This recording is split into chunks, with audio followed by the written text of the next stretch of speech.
up, and welcome to another episode of the Worship Based Coffee Podcast. I'm your host, Jay Soleil. Welcome in episode 26, and a sad day because season 1 comes to an end. Actually, it's not a sad day. Episode 26, the end of season 1, and we'll be starting season 2 in July. So it's going to be great. As you'll find out in this episode, we talk about who is going to be our season 1 opener. And on this one, we swung for the fences on this one, through the Hail Mary and scored. So I'm super excited for you to hear who is coming for that episode. So it should be great. So just wanted to say a couple quick things about this episode.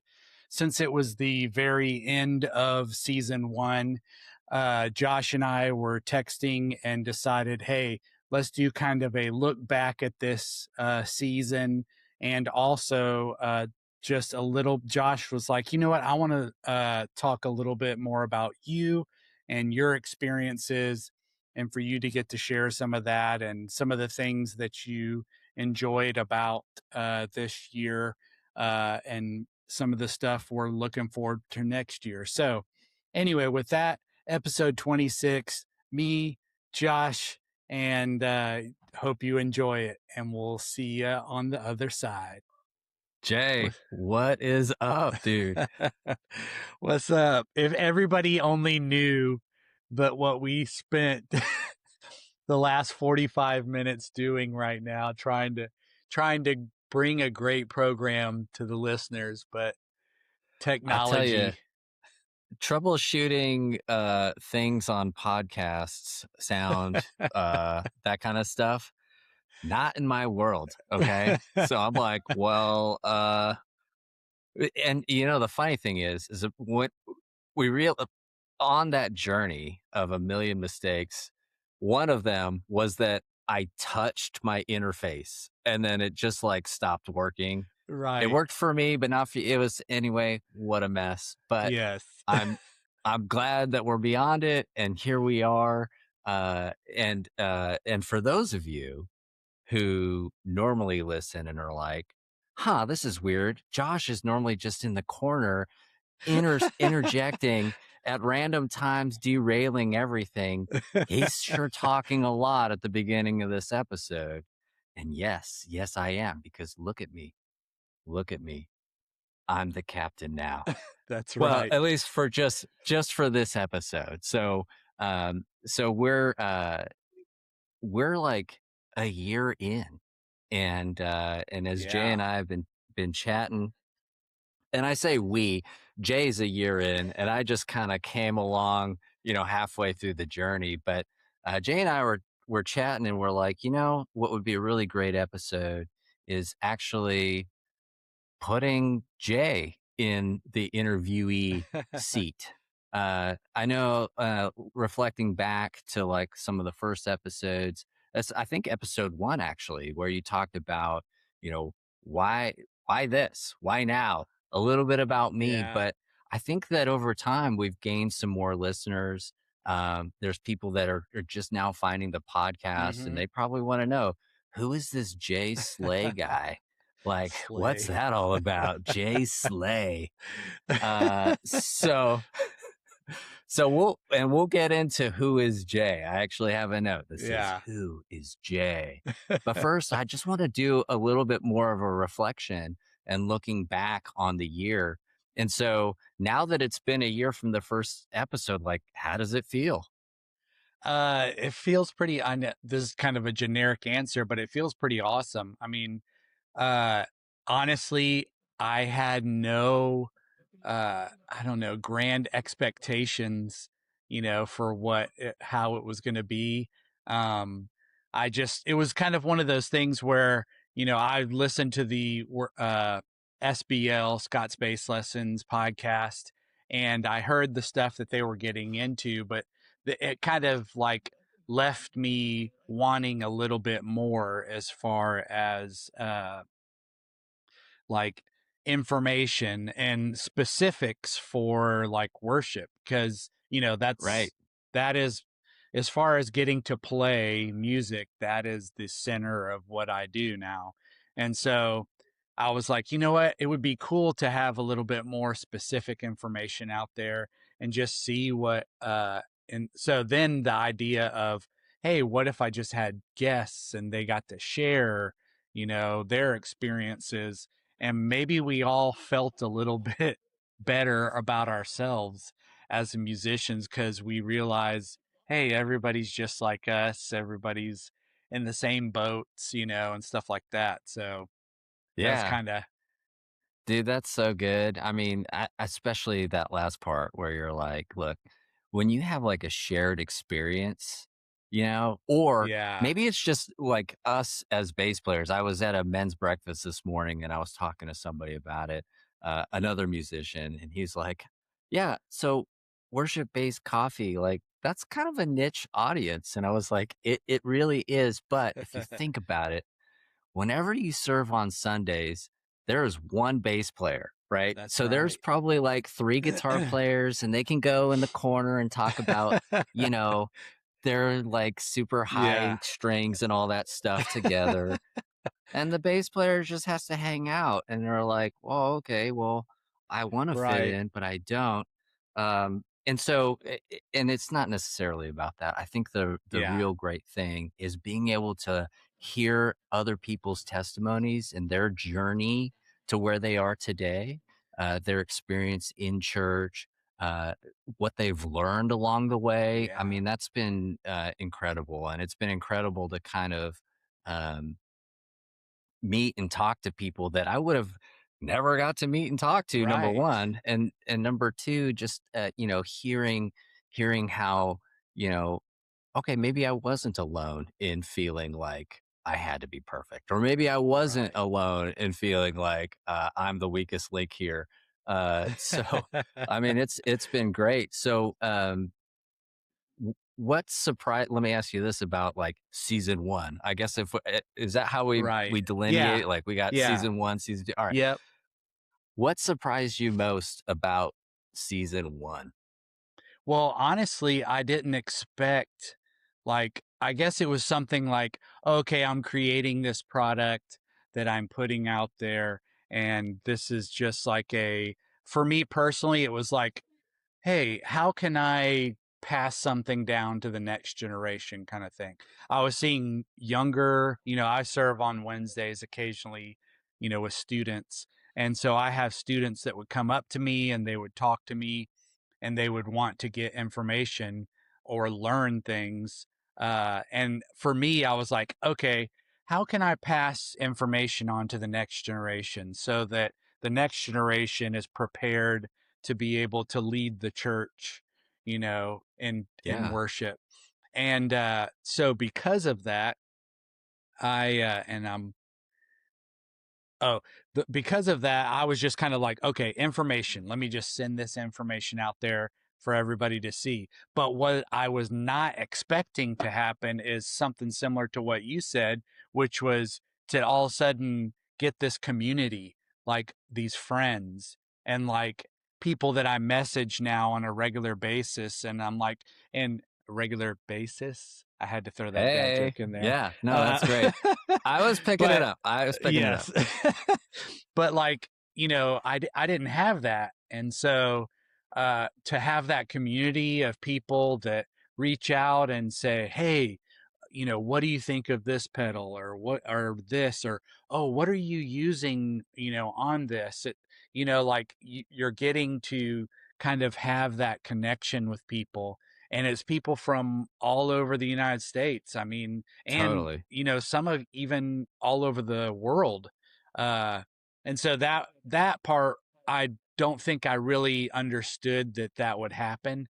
That all of a sudden I would have all these friends, and so I think that was the most surprising part of it, but also the coolest thing I Yeah. think that has come out of it. Yeah, that's awesome. Was there a moment when you realized that like, hey, people are actually listening? Like, Was it like all of a Yeah. sudden you're getting flooded with DMs or like what? Well, I'll tell you right at the beginning something funny. One of the guests, Phil Lawson, which he's your the one that you did the rabbit hole of. Musical Mondays guy. Yes, and Shout the out to Phil. Yeah. yes, the Petra Oh yeah. guy who I think he so won that one. yeah, he did. The cool thing was, so I had launched the first or second episode. I can't remember. I think it was the first episode, and all of a sudden I got this message, this DM message on Instagram, and it was Phil. This was like, I mean, the very first day that it launched, and Phil was like sent me a video message. He was on his way back from dropping one of his kids off in college, and he was on his way back, and he's like, "Oh, somehow came across it. I don't know how, because we didn't even know each other at all, Right. but came across the podcast, and he decided to listen to it, and all of a sudden I get this video message from him, and he's in his car, and he's like, dude, this is so great. This is the community I was looking for. And so I was like, Yeah. okay, wow, this is cool. Somebody's actually listening, and so Yeah. that kind of at the beginning was like one of the first people that kind of said something to me, and I was just like, okay, wow, this is really cool. Yeah, that's amazing. And what's been really kind of cool, not starting on it with you, but coming alongside at some point, seeing it grow. Um, and it's just funny little side quest here. So a couple of weeks ago, I did. We've been doing these bass covers, and that's a lot of fun. Uh, if you're not doing bass covers just for fun, you should, because it's Yeah. just a blast. You learn a lot. Like the troubleshooting that Jay and I did prior to this, that's like me in the wee hours trying to figure out how to sync everything up. But anyway, I did this bass cover of um, of a song, and I reached out to the group that put it out. It's MCI, I think it's called, and they're based in Portugal. And they're like, and one of the first things that they said to me was like, "Oh, yeah, we've seen your hats." And at the time, I actually didn't have a hat, and I was like, "Yeah, okay, everybody's got a hat except for me," and I'm like on it. But it's just amazing that like to hear somebody, like a group in Portugal who's like familiar because Yeah. of the hats and things like that. So you know, it's Yeah. been so great being able to see the community grow. Yeah. That's the part that I don't think I was ready for either, was like, oh my goodness, people from all over the world are listening. I mean, like when I Yeah, pulled it up and was like looking at the map of the little red dots where it had been streamed, I mean, like is in Australia, in Europe, in South America, Brazil, all these, and I was just like, holy cow, I can't believe this. This is crazy. yeah.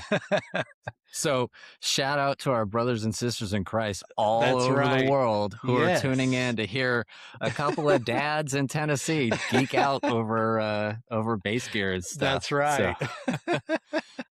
That's that's great. awesome. S- Yeah, so why don't we now that we've kind of reflected, Yeah. let's pivot and let's talk about Jay. Who is the man behind the mic? Yeah. So yeah, so maybe somebody didn't catch episode 1 and they're just now coming alongside and they're like, I need to know more about Jay. So first of all, why don't you tell us a little bit about your life outside of music?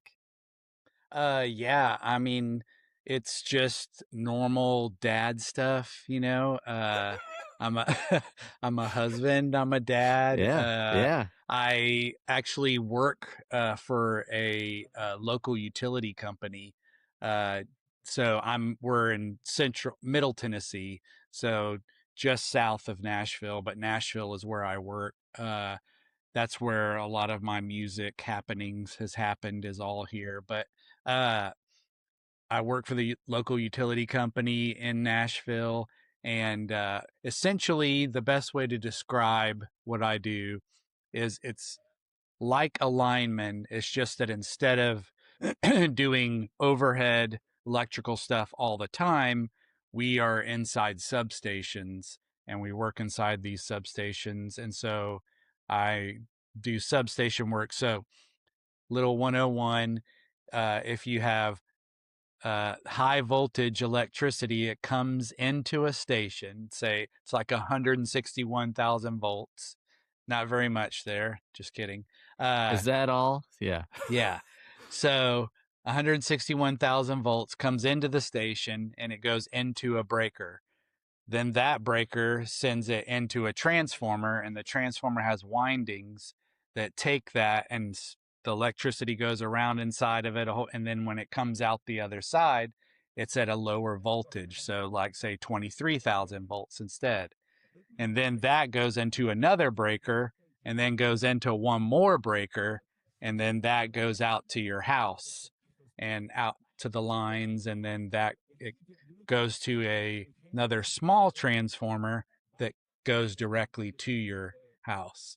And so inside the substations is where my world is. And so we're like doing maintenance on those things, troubleshooting issues if like all of a sudden out of nowhere a breaker is not staying closed or whatever. That's kind of that world. So Right on. And if you're wildly unfamiliar with everything that Jay just said, which I'm pretty much, here's what I know is I know that what he just described was a lot of voltage and it gets smaller and smaller until it gets your house. If you're at your house and you were to just touch the things, like that'll kill you. So yes. where you're at is Yes. Is instant. beyond. Yes. Yeah, it's like you're a Right. smoking hole in the ground, which you don't want to be. Exactly. So Exactly. is it like nerve-wracking working in there? Do you have Um like plastic parts? It's not really that nerve-wracking in that you know, we have like procedures, and as long as you're doing everything, steps and everything that you're supposed to do, then you're never gonna step outside of that. Now, all the equipment that we do work on, if I'm going to be doing work on it, we de-energize it. Oh So yeah, there what you they go. can do is inside of a substation, you can like, okay, well, we need to work on that breaker. Okay, well then we'll we'll close in this breaker and this one, and it kind of like diverts it around that breaker, and then they're able to take that one out, and then we can work on it. And so we have these testers that will go up and we'll put on it to show that there's no voltage. So we've isolated it, and now we can put these grounding devices on it. And so now but you still got to, obviously, you're still around a lot of other energized stuff. And so you got to keep your mind right, and then Yeah, sometimes, some of the stuff that we do, we work on these, they're called unit subs. And it's kind of like this tiny, well, I shouldn't say tiny, in most people's subdivisions, they probably see those green boxes. It's where the yeah. kids always hung out at. Well, they have these large versions, and it's almost like a small substation in a box. And when we have to do heavy work on those, we have to de energize it by removing the cables from the line. So in that aspect, we have to go up there and we'll wear, rubber gloves, and you'll be putting your, in a bucket truck, and you'll be putting your hands on the live cables. But you're using these like rubber blankets and hoses and all these things to cover stuff up. And that's part of that procedural thing of like isolating yourself from something that could potentially. So as long as you're doing all that stuff, thinking ahead and going, okay, this is how, then you're never gonna. But obviously that's like 4,000 volts, that you're touching. Yeah. Uh, but my Still enough to gloves, yeah, yeah. the gloves that I'm wearing are rated for 23,000. So Okay. it's so what I'm touching is way below the threshold of what my gloves are rated for. But you still got to be mindful about stuff, and there's a whole process. But Yeah. I mean, if I showed up and they're like, "Hey, touch that thing, trust the gloves, touch that thing." And I look down and there's like a dead possum or something like that who like they touched it without the glove. I'm like, I don't know. It's kind of like an effigy. Like you've got this right. dead animal there. And I'm like, well, I don't want that to be Well, me. So, it's the bird on a wire. You see birds land on wires all the time and nothing happens to them, and it's because when you're touching that, you become kind of like part of it, so to speak. The right. issue is if you're ever touching anything that's grounded. So that's when then the electricity wants to use you as a conduit to get to ground. Because that's what Mm, electricity is always trying to do. It's always trying to find a way to ground, which is why, like lightning, when it comes, it's going to the first source of ground that it can find. And yeah. so that's essentially, so you're always trying to protect yourself from any kind of grounded source so that Yeah. you're always isolated. Don't So be the that's ground. Yeah. electricity 101. Yeah. And then all right, so let me ask you this. Okay. I've tried to reach out to you at various times or scheduling things, and you're always like, "Hey, I gotta be up at like 3 o'clock in the morning." Or like I'll look at the weather and there's some storm coming through and it's Yep. like, all right, so Jay's probably super busy right now. And you mentioned that you serve on Wednesdays and I know you serve on Sundays. You do the podcast, you do all this. How in the world do you balance work, family, church, music, all that stuff? Like Yeah. what's your go-to strategy or is it just Well, not sleep? no, honestly, a lot of times, even with this or music, like if I'm trying to learn stuff for Sunday mornings, a lot of times, if I'm like with my family, even though I'm like, okay, I probably should rehearse a little bit, I'm just like, I'll just let it go. I'll just, and it's one of those things I was like, I'll let tomorrow Jay worry about that. Right. Today Jay is not gonna, and I'll just let it go and just, spend time with my family. Uh, and so, because to me, I can, most of the time, that like say I'm getting my music for Sunday mornings, like this particular Sunday, all four songs that we're doing I've played several times, so I know that it's really just going to be me just kind of playing through it, say maybe once or twice, and just kind of like getting my hands to have that muscle memory. But for the most part, I've played all of them so much that I don't really need to. So that's a majority of Yeah. how it is all the time. And so, like, because of that, that does free me up to just hang with my And be fam. present. And yeah, Yeah. so Which is awesome. It's a couple of things on that. Tomorrow Josh is always screwed by today Josh. Like but not for yes, you know what I mean? Like I'm always yes, hooked. I always hook Tomorrow Josh up with a lot of things to do. Um, exactly. but but screwing over tomorrow Josh for so that today Josh can be present with his family is Yeah, like I don't always get it right, yeah, but I'm always happy when I do get it right. And yes, would you mind sharing a little bit about your family? I've met them yeah, and they are wonderful. We went to a taco place in Chattanooga and I got to meet which Jay's was family. delicious. Yeah, Yeah, I loved it. It was such a great time. Will you tell us a little bit about your family? yeah, Is that yeah. Uh, Been married to my wife now. This year was number 30. hey, So congrats. hey, yeah. So I think we're gonna make it. Um, let's see. And then I met her at our church that we were going to. That was like the college and career. They called it. It's like the both of us were that age, college age, and I just remember seeing her. And for me, I was not an outgoing type of person, very laid back, chill. And when I saw her, I was like, oh my goodness, I'm going to have to talk to that girl. And my Yeah. buddy that was standing there was like, you ain't going to go talk to her. I was like, oh, really? Is that a dare? Oh yeah. Do you And double so, dog dare me? yeah.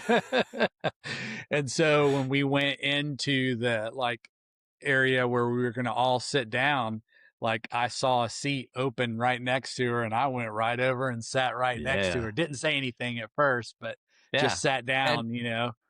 and I know you guys have been married for 30 years, so it worked out. But like when you just saddled up right next, you're like, here That's I am. right. Did you say anything, or were you just Yeah. like, Oh no, so?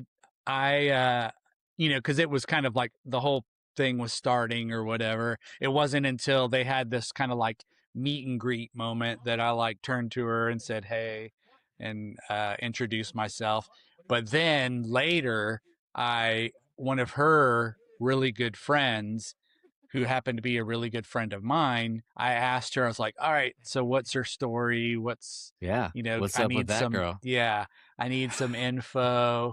And I said, okay, now after you talk, I mean, have talked to me, you can go back and be like, hey, this guy Jay, he was asking about you, blah, blah, blah. Yeah. I Plant was the like, seeds, he's a man. little, yeah. So just kind Yeah. of Like stick that in there.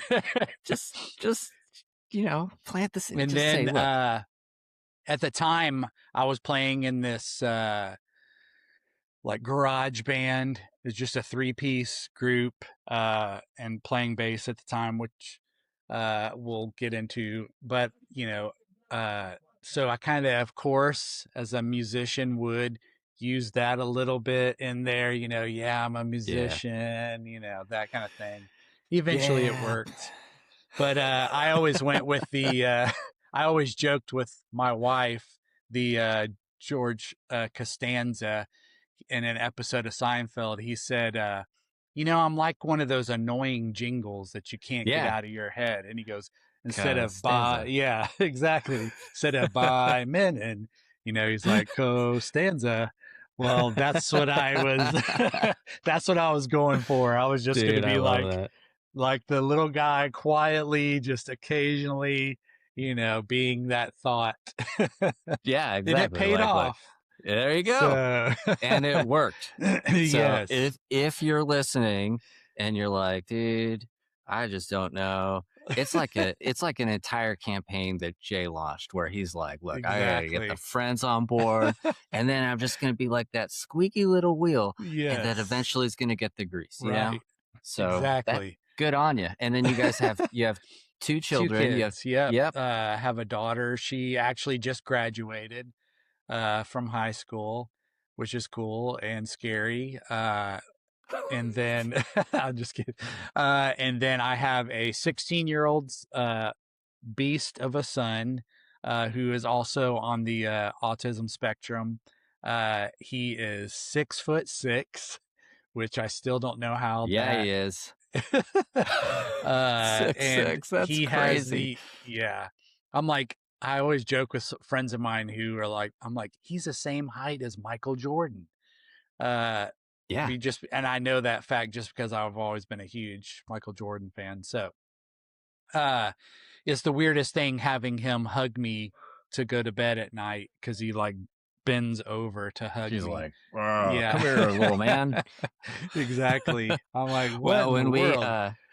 when we had when we met for tacos in Chattanooga, I was sitting down. I got the table, and it was like outdoor seating, so I can see out of the parking lot. Jay texted said, "We're here," and I looked out to see if I can see where you guys were at, and I just see like there's like this sea of like F-350s, like big cars, and then like some dude's head was like towering above like the tallest Yeah, vehicle. I'm like, I think that's them.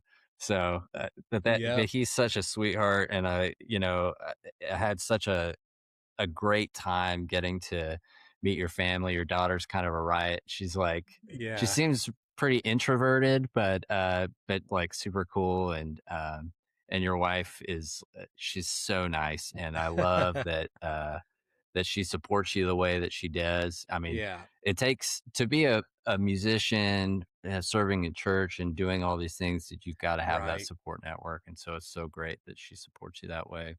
Yeah, Um, and you know, she's been telling me how she's like, I love Daniela so much. She's like, her and I have, and which for those that don't know, that's Josh's wife. The two of them connected over, the internet because of the two of us, and message each other. And Dee Dee just continues to just say how much she's like, we get each other so much. Yeah. So that's been kind of cool. I was like, you know what? We're going to have to just plan a trip to go out there and just like hang with them for a day, so we'll Yeah. definitely Come on have to make down. that. We are always here. I work from home. Like, Yeah. if we experience, yeah. So, I mean, I love that they got connected too. And, as funny as you were telling your story, I was thinking about when, when I met Daniela, it was not the same experience that you had. And so, it was I a love it. uphill battle for me, but, we've been married a while, so I think we made it too. Um, so let's pivot into your musical origin story. I Yeah. love this because it's the opportunity for me to give you grief over the fact that your first bass is like my dream bass. But how did music first enter your life? So in high school, I went to a private school like all the way up until ninth grade. And then going into my sophomore year of high school, my local youth pastor like encouraged my parents to allow me to go to a public school, and to be able to uh how do you want to say it, like um spread the word, live my life, in a Yeah. public setting. And I guess that's how the conversation went. I don't really know, I wasn't part of it, so but I just know so for my sophomore year, I went back into the, public high school situation. Well, in the process of going in, I find out that or my parents found out when I was enrolling that they offered a guitar class, and it was a uh, classical guitar class. And I was just like, oh yeah, I would love to do that. So they bought me this classical guitar, and I went in, and the band teacher also taught this guitar class on the side. And so actually my sophomore and junior year, I played in this an ensemble kind of thing, played classical guitar. And we would have, uh, you know, like whatever you call it, like recitals, and would Yeah. play. And it was fun, and it was cool getting to learn that stuff. And my favorite stuff was always that kind of like flamenco styled stuff Did that you we grow would your learn. fingernails like super Yes, I long? did. Were you like, Not oh, like real crazy, but a little bit, just because then you could kind of get that yeah, yeah. plucking. Dude, this guy that was a teacher though, he like went into this whole thing of, what I do is I take an X-Acto knife and I cut pieces out of a ping pong ball, and then I take them and I Uh-huh. glue them into my nail and then file it. So he was like, but this guy was like touring and like a professor at a university, and like that was like a you know classical guitar was like 24/7 for him. Yeah. So I was like, Well, okay, that's cool, but I'm not gonna do that. so imagine if you had not switched to bass at some point and you're like you're gluing like pieces of ping pong balls to your fingertips. And Right. then you're sitting down to meet your wife because you're like, oh, I gotta sit down next to her. And you're like, oh, I'm a musician. And then you reach your hand Like out and it, you've got and like she's these like, woo. claws, and she's like, ugh. Yeah.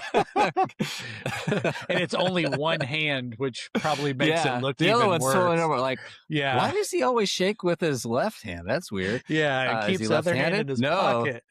no, he's got this claw on his right hand. Yeah, Yeah, no. exactly. But So, really cool go ahead. fact about that is that I actually ended up lettering. And so I had like a Letterman jacket and it had the Yes. letter and With a guitar it and actually like a had the fingernail. little did I guess No, I'm still here. paused. We're going to pause for editing. Every once in a while, Jay will get frozen or somebody will get frozen. And anyway, Jay was just talking about how he lettered in classical guitar, which I lettered in absolutely nothing. So this by itself is an achievement. And I did ask him if the letter, because usually there's like a football or a basketball or something like that. Like maybe it was now I'm by myself. So maybe it was a guitar with like a little claw or a hand with like a fingernail or something. I don't know. I'm being silly. But Jay will be back with us here in a minute. And I will say that I wasn't kidding when I said that his family is really sweet. Oh, and you're Okay, and back. I'm back. I was Yes. just, going on a little tangent about how I thought that like maybe your Letterman jacket, like how the letters they'll like have like a little football or something like that, That's or it did. did it have It like a had little a guitar? little acoustic guitar there That's on it. sick. So it was because I went to Armwood High School was the name, and it had like the big letter A, and Yeah. that's what in the little corner it had the little acoustic guitar. So it was How do pretty you not cool. lead with that? Like when you meet somebody, you're like, "Hey, guess Right. what? Yeah. I know you made the baseball team, and there's probably like 40 kids that made that, but Right. guess what? I lettered in classical guitar. Exactly. I'm the most Nobody interesting man in else. the room, at least for sure. Yeah. And funny thing about that too was that was where I learned uh my first like songs. So like when I learned like the very first like song that I ever learned was One by Metallica. Uh What kind of classical guitar class was this? yeah. Well, here's the thing. This should tell you I had the shortest hair in the entire classroom. Everybody else had hair down to here. Yeah. And they were all just like, oh, it's a guitar class? Heck yeah. Heck We'll yeah. come in and I'll do a guitar class, Yeah. you know? So, so anyway, it was just kind of funny. Like all these like metalheads were in there and they would sit around when the teacher like had something going on or whatever and they would play these songs like that and I just wanted to learn how to play songs Yeah. and so they would teach me how to play them, so those were the first tunes I ever learned Yeah. learned how to play, so One by just Metallica. yeah. That's awesome. And so then at a certain point, you're like, 6 strings, too much. I'm Yes. not committed to the fingernail growth situation. And then you switch to bass. Like Well, what happened there? essentially, I wanted to be, Joe Satriani. I wanted to be Eric Johnson, all those just like shredder type guys. Stevie Ray Vaughan, loved Steve all Vai. that. Yes, Steve Vai, all of them, A guitar with a handle. Yeah. He played a 7 string at the Yeah. time, I remember.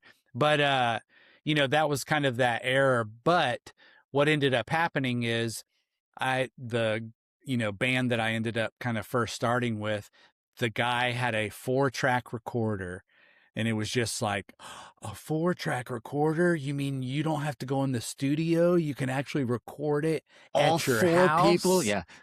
So that's what we did. And we kind of did it Beatles style and like recorded all the drums first. And then there was like a way to where you could just kind of like keep adding to add in, Yeah. more tracks. And so it was really cool how that process came together. But they had reached out to me and they were like, "Hey, do you think you could play bass?" And I was like, sure, I don't see why not. I was like, I've never played bass, but I think I could probably do it. And so only thing was at the time I didn't have a bass. And so I was there. I remembered that there was one at the church, excuse me. And, my youth pastor at the time, it was just in a case, like in the back closet, and it had been donated kind of to the youth for somebody to be able to use. And so I was like, do you think I can borrow that for this little thing? And he was like, yeah, no problem. So then later, I started playing on Wednesday nights for the youth band, all that. And he ended up just saying, you know what? Why don't you just keep it? Because it's just not, you know. Now, this was like, this would have been like 1990, 88, somewhere Uh-huh. around there Uh-huh. that I was playing. So, not as vintage of a bass then, maybe a little over 10 years old at the time, Yeah. because it's a 76. So, A uh, 76 Mustang bass, which if you are watching, it's I was teasing Jay before this. I was like, look, you don't even let the Mustang bass hang out with the other basses. All the basses are lined yeah, over there and you got it over there. because And it gets a yes, I special, understand that it's got a special little spot, which does track. But yeah, so you get this brand new, and that's the interesting thing about like church basses. I remember when I lived in Sacramento, um, and uh and I was trying to get into bass, trying to like muscle my way in, right? Because there wasn't, anybody to teach me or whatever. I do remember the worship pastor was like, "Oh yeah, there's a bass back there. You can clunk on it, or, if you want for, an hour or so." So I went back there, and it's like a 70s like jazz bass. It still had like right? the ashtray and all that stuff on it. Oh, I was like, this is amazing. sick. But they never gave it to me. Single tear. It's probably still sitting in a closet somewhere. Just Oh, that would be crazy, just wouldn't it? yearning to be Yeah. played. No, somebody probably picked it up. But Yeah. all right, so you switched to bass, and then tell me about. All right, you were playing in bands. When did you like start playing for church? Like the youth Uh, group. So yeah, yeah. yeah, So just on Wednesday nights I was playing, and that was very like loose. It was like we would have a little rehearsal ahead of time, and it would be like very simple, like kind of 3 or 4 chord songs that we would do. yeah. Sometimes we would have some sheet music there for us, but we were, and I think I mentioned this in the very first episode, but we our leader decided to come up with a name for the band because at the time Saturday Night Live was really kind of in its hot heyday, and they had that band that would always play like music Yeah. in between like commercials and stuff like that. So he came up with the idea of calling us the Spam Band, The as spam in band. the can of spam. Yeah. And SPAM was an acronym for spiritually pumped amateur musicians. Heck yeah. All right. So when are we changing? So like the worship based coffee, like bio needs to be like, we're gonna spam it. Spam So band.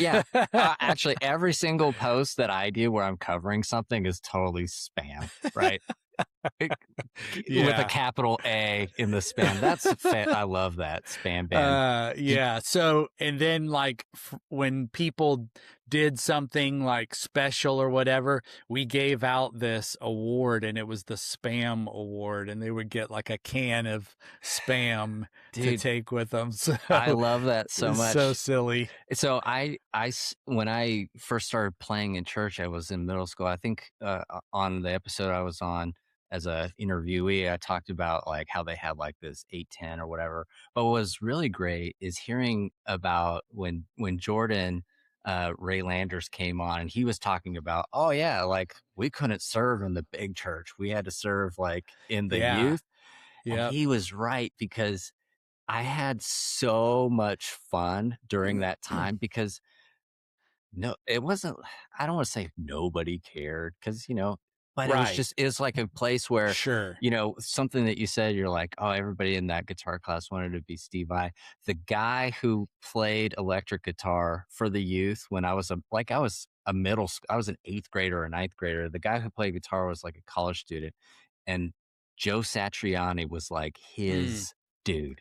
And so like, well, I'd be like just barely squeaking by because I just got like, I Yeah. don't know what I'm doing. He's like ripping people's faces off. We had like a Marshall stack and all that stuff, which things that you can get away with in a middle school band, Right. things that you cannot get away with like on Yeah, a Sunday. exactly.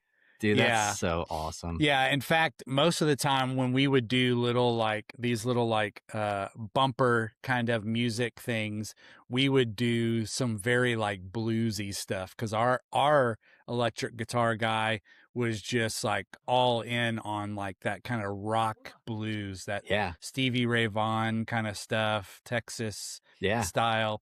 And so that was kind of the first stuff that I was playing, was not just like four chords for every move I make, or something like that. And so, but then eventually that continued to grow, and we moved into a different building, and I started playing with these other guys. This was like obviously years later. I had actually graduated from high school already, but I was still like wanting to serve for students. Yeah. And this band of guys, I actually started another band with, and that band was called No Longer Strangers. And it was kind of a we kind of sounded like Tonic a little bit, sounded like what's the one that Sean Hurley was in, Vertical Horizon. Yeah. That kind musically kind of sounded like that. Our like front man, who was a singer, his name was Ben Hester, and the dude was going to college for vocal, and like he could sing like opera like Really? style. Like it was ridiculous. Like he was like learning all these songs in like Italian, and I mean it was just incredible how like amazing of a voice that he had. Yeah. But he played acoustic, had another guy who played electric drums, and then I played bass.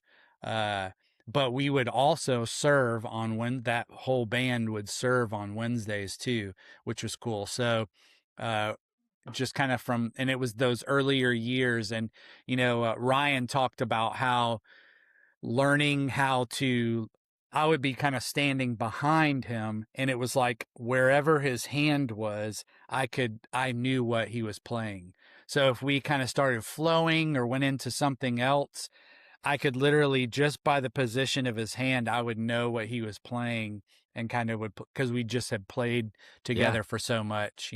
Well, and it helps that you lettered in classical guitar. So, like, you're like, Yeah. oh, he's getting ready to play. Like, I'm looking at the back of his hand, and he's like, he's going to play like an A flat minor. Meanwhile, Right. I'm like, oh, he's got the eagle claw again, and I don't know what chord that is, but I'll Right. just choose one. But cool side note here, at that time, a friend of mine had sold me a bass, and I had another bass at the time. I Yeah. wasn't playing the The the Mustang, Mustang. the I Holy was Grail. playing this 5-string bass, Yes. and it was by this company, and I want to say they're one of the Scandinavian countries, but the brand was called Neusser, and they're not even around anymore. Neusser. Yeah, exactly. Somebody in their car did that. Somebody's like, Neusser. But it was absolutely gorgeous bass. It was this like green color, and it was a 7-piece neck through. What? 5-string. Dude. It had Bartolini pickups. Oh man. It had the Bartolini active pre in it. I mean, and it was just, dude, it just sounded absolutely incredible. And that, at the time, Dave Matthews band was kind of, and I was just like every single thing that and I don't know blanking on his either. name. I know exactly who Stefan. Yeah. So everything that Stefan would play, I was just like sitting down to try to learn, because he was playing a active 5-string. Yeah. And Warwick. and I just wanted to be like that. So actually saying Warwick reminded me, before I got that bass, I had actually driven like 45 minutes to go to this music store to try out a Warwick thumb bass. Yeah. And it was a 5-string. And I just, at the time, I guess it's because I was so used to playing the Mustang, it just didn't feel right. Yeah. That's just how it felt, and me playing on it, I was just like, I don't know if I want to spend that much money on a guitar right now. Yeah. So I left, and then that's when my buddy, he had 2 of those Neusers, and he was like, hey, I'll sell you one for, and it'll be like half the price of what And you were you're going to like, pay. noise. Yes. Yeah. I was like, I'm in. So funny enough, he lives, here in Nashville now too. And I ended up selling, like years ago, it back to him. There you go. Just because he was like, are you playing it? I was like, not really as much as I was. He goes, dude, I'll buy it back from you. So, did you fleece him, or did you get him? No, just, okay. Yeah. You're like, yeah, these Neusers, it's made in Scandinavia. You're like, yeah, dude, it's like mid-century modern. Like that price goes up, dude. I got bills to pay. The cool thing about that bass too was when you flipped over the back, there was some like buckle rash on there. And that buckle rash was from the bassist of who else but the band that you went on your little back and forth with the whole rabbit hole of making fun of Wait a Petra. minute. It was wait, hold up. So my friend that sold me the bass, he actually was in another band for a while. They were called Jesse's Vineyard. Okay. And they were signed on Tooth and Nail Records. That's kind of one of the things that got me to move to Nashville. I came up here to visit them. Yeah. And we just really liked it. And we're like, hey, you know what? Maybe Nashville will be a cool place for us to live. Cost of living was much lower than the Tampa area. So not anymore. Yeah. So we moved up here, but they were touring and they were opening for all of those bands. Yeah. For Petra, for Audio Adrenaline, for the Newsboys. They were just on these little rotations of opening up for all of those bands. And whoever the bassist was for Petra at the time, I guess, was like playing his bass. His Neusser? And was like, yes. And was like, hey, can I play this for a few songs? And he was like, oh, heck yeah. And so he went out there and played it, and he handed it back to him. And later on, he looked on the back and he was like, oh, no. Had all that buckle rash. Not noise. Yeah. But also, it's kind of funny because there's like this is how my brain works. Because I'm like, well, first off, what a super niche story that like is not fact checkable. I totally believe it, but like, can you imagine like, hey, you see this buckle rash on the back of my Neusser guitar? Yeah, that's from the bass player of Petra. And people are like, cool. It's so specific that I can't not believe it. I know, right? But also like, I also imagine like, I kind of got like this Larry David mind. So like he'd like hand it back and I'd see it and I'd be like, right. We need to, so like, so I think what he ended up doing, because the like finish on it almost had this like kind of clear, like it was almost kind of like epoxy is what it almost, even though it wasn't. And so I think he ended up taking it and having it like he buffed out the buckle rash from the Petra guy. Well, no, whoever fixed it just like filled it in, so you could like see the remnants of essence of Petra. Yeah. That story is beyond belief. That's for you, Musical Mondays. Nice. Yeah, dad jokes there. So that was my opportunity to derail. Yeah, no, I love it. That that was a journey I wanted to go on. As soon as you're like, you'll never believe this. Okay, so you're in this one band, and then all of a sudden you got connected with this Beatles tribute band, and I'm dying to know, because early, if you go as I call it, like bass fishing, for different bass things that are Right. happening. You'll see in Jay's early demos, there's a lot of like Beatles stuff. And if you are observant, he's got, Yes. In fact, if you're watching right now, you can see me go, boom. ding. Look at that. I did not know that lights up. That's pretty awesome. Yeah. And now it's sitting right on top of I your know. hat. So it's kind of like, Exactly. it's cool. All right. So uh, I want to see the Hofner. But before we see the Hofner, I Okay. want to hear about like what was So that like? I first started this was like when we moved here to Nashville. I first started serving at the church, Fellowship Bible Church. They had a South Franklin campus, and started serving there. And some guys that I had kind of like served with, um, they said, "Hey, Jay, how would you like to be in a '70s style tribute band?" I was like, that sounds like fun. Heck yeah, I'm going to be playing with y'all. Let's do it. And so we were the absolute best rehearsal band that you would ever meet. Say more And about that. that's all we did. Oh, you just was rehearsed? rehearsals and then never one show. Hey, So, so we got like, halfway into the set, and the guitarist decided, "Hey man, sorry, but this isn't working out with my schedule. Unfortunately, I'm going to have to bow out." So it's kind of scrambling for a guitarist. And I had met, and this is really weird, but I had met so I would go to Chick-fil-A all the time in the mornings for breakfast.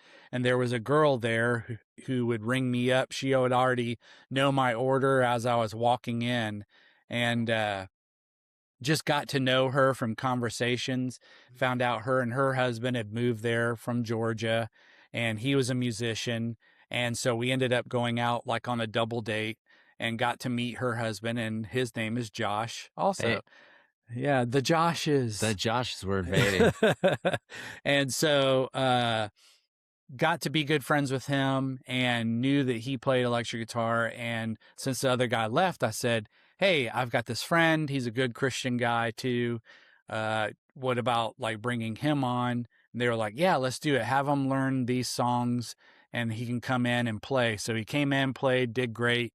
And so we went back to our regular rehearsing band format. And then all of a sudden, out of nowhere, okay, we're out on another double date, and we went to this pub, and we're just sitting there eating, and it was like a pub grub kind of style restaurant, and over the speakers, a Beatles song came on, and we were just chatting. I was like, this would be really. I was like, being in a Beatles cover band would probably be really fun. And he goes, "Funny enough, I almost started a cover band with some friends of mine, but we couldn't find a bass player, and it just kind of fizzled." And so I was like, "Oh, cool." That was on like a Saturday. The very next day, we get an email from the front man of the '70s thing. And he's like, "Hey guys, I'm sorry, but this is not working for me. It's not, the time for me putting in the work and all that stuff is just not working out." Too many rehearsals. I guess so. So I was like, "Dang it. Well, there goes my only opportunity to like get to play in a band." Yeah. So I'm texting back and forth with Josh, and I was like, "Hey, what do you think the chances are of reviving that Beatles tribute thing?" And he Yeah. was like, "I don't know. Let me reach out to Adam, who was the front man." So he reached out to him. And then the next thing we know, within the next hour, we are having a coffee meetup. And so we went, all sat down, and just kind of went over like the logistics of what our expectations were, all that, and getting to meet everybody. And it was just like, yeah, this is going to work. And so our drummer at the time owned his own booking company. And so he kind of had some ends at a few places, and he already lined us up a show at BB King's downtown Nashville. That's crazy. And because he played there a lot doing some singer-songwriter stuff. Yeah. So that's where our first show was, down in the basement at BB King's, our first Beatles show. And that was in 2015. And so I played with those guys for 10 years, just all kinds of different venues, and uh, had a couple of band changes along the way, like members, but it was a lot of fun.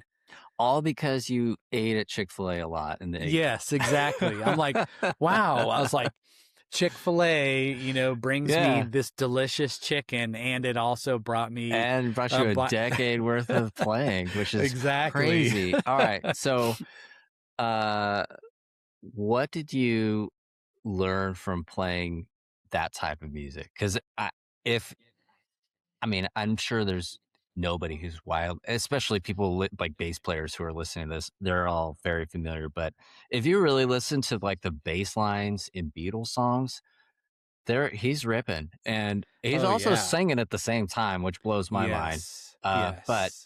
But what how did that shape kind of how you approach bass or what your Oh skills yeah. are? It did a lot. And I feel like that's one of the things why, what the covers that you and I share are less about getting the likes and the follows and all that. Totally. But really my hope is that it like encourages people to learn songs, Yeah. period.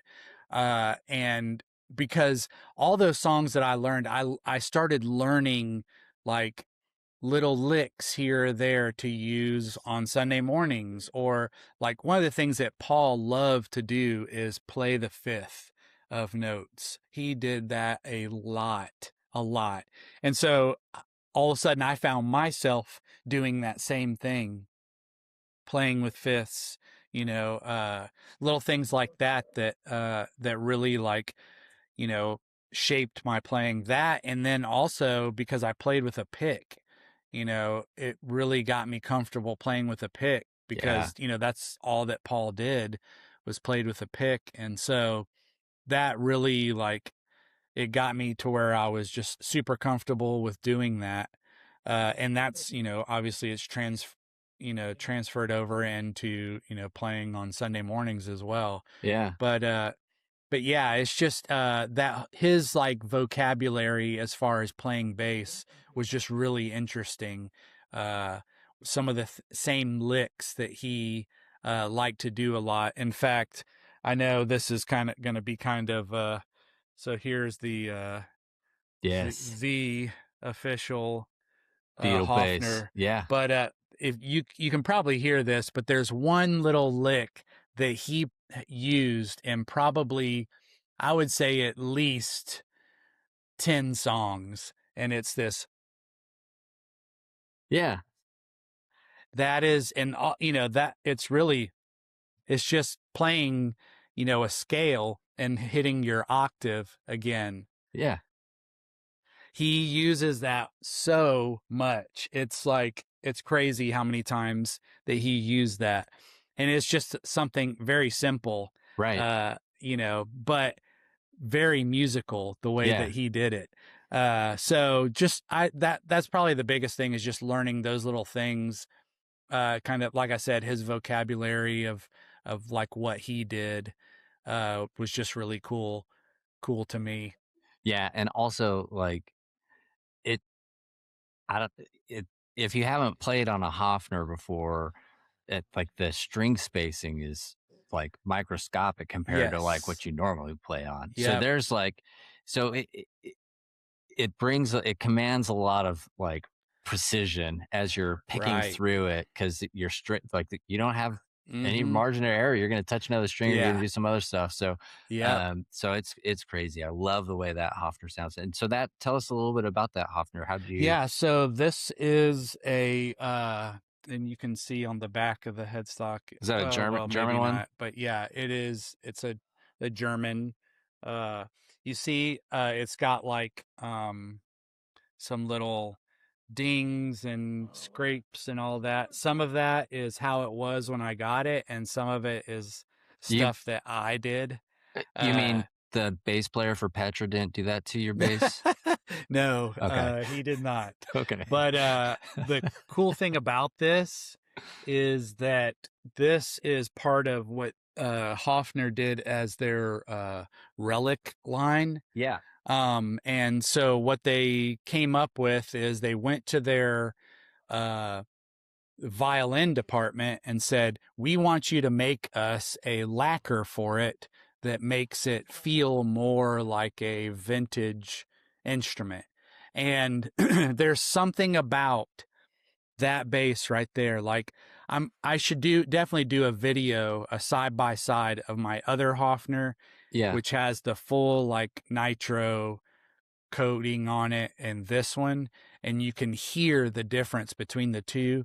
This one just has like a woodier, Yeah. thumpier tone, and this is what I believe is just because of that that finish, it like allows the wood to breathe more, and so you just get this like really like woody organic thumpiness that just, man, I love how it sounds. I think okay. So I know I talk about like Mustang basses all the time, how much I love those, but I'll tell you, there's something about a Hofner, just that, and not even, it doesn't even have to be like a German one. It could be just, there's a sound that it produces that you just can't get, Yeah. that sits in a mix and can be used in a whole variety of settings. Right. Like you don't, like you see a Beatle bass and everybody's like, look, I just called it a Beatle bass, right? Like you see the Hofner and you're like, oh, what are you, Beatles tribute band? Yeah. For you? Yes. But also,